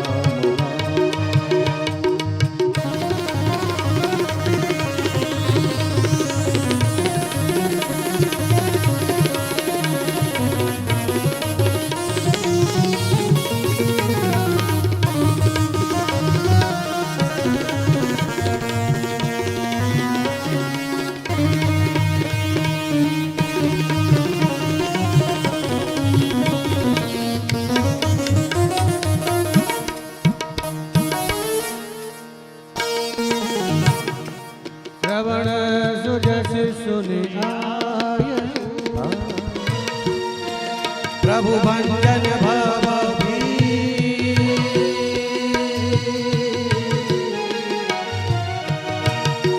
श्रवण सुजस सुनि आयहु प्रभु भंजन भव त्राहि त्राहि हरति हरण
लोभाई प्रिय जिमीदा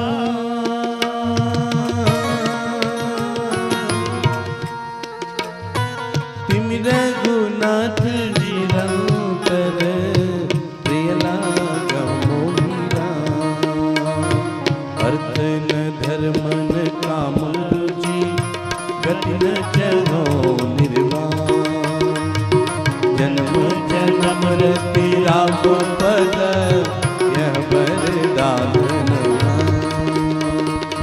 हम नाम मणि दीप धरो जीव दे हरिद्वार तुलसी भीतर बाहर हो जो चाहते बुझिया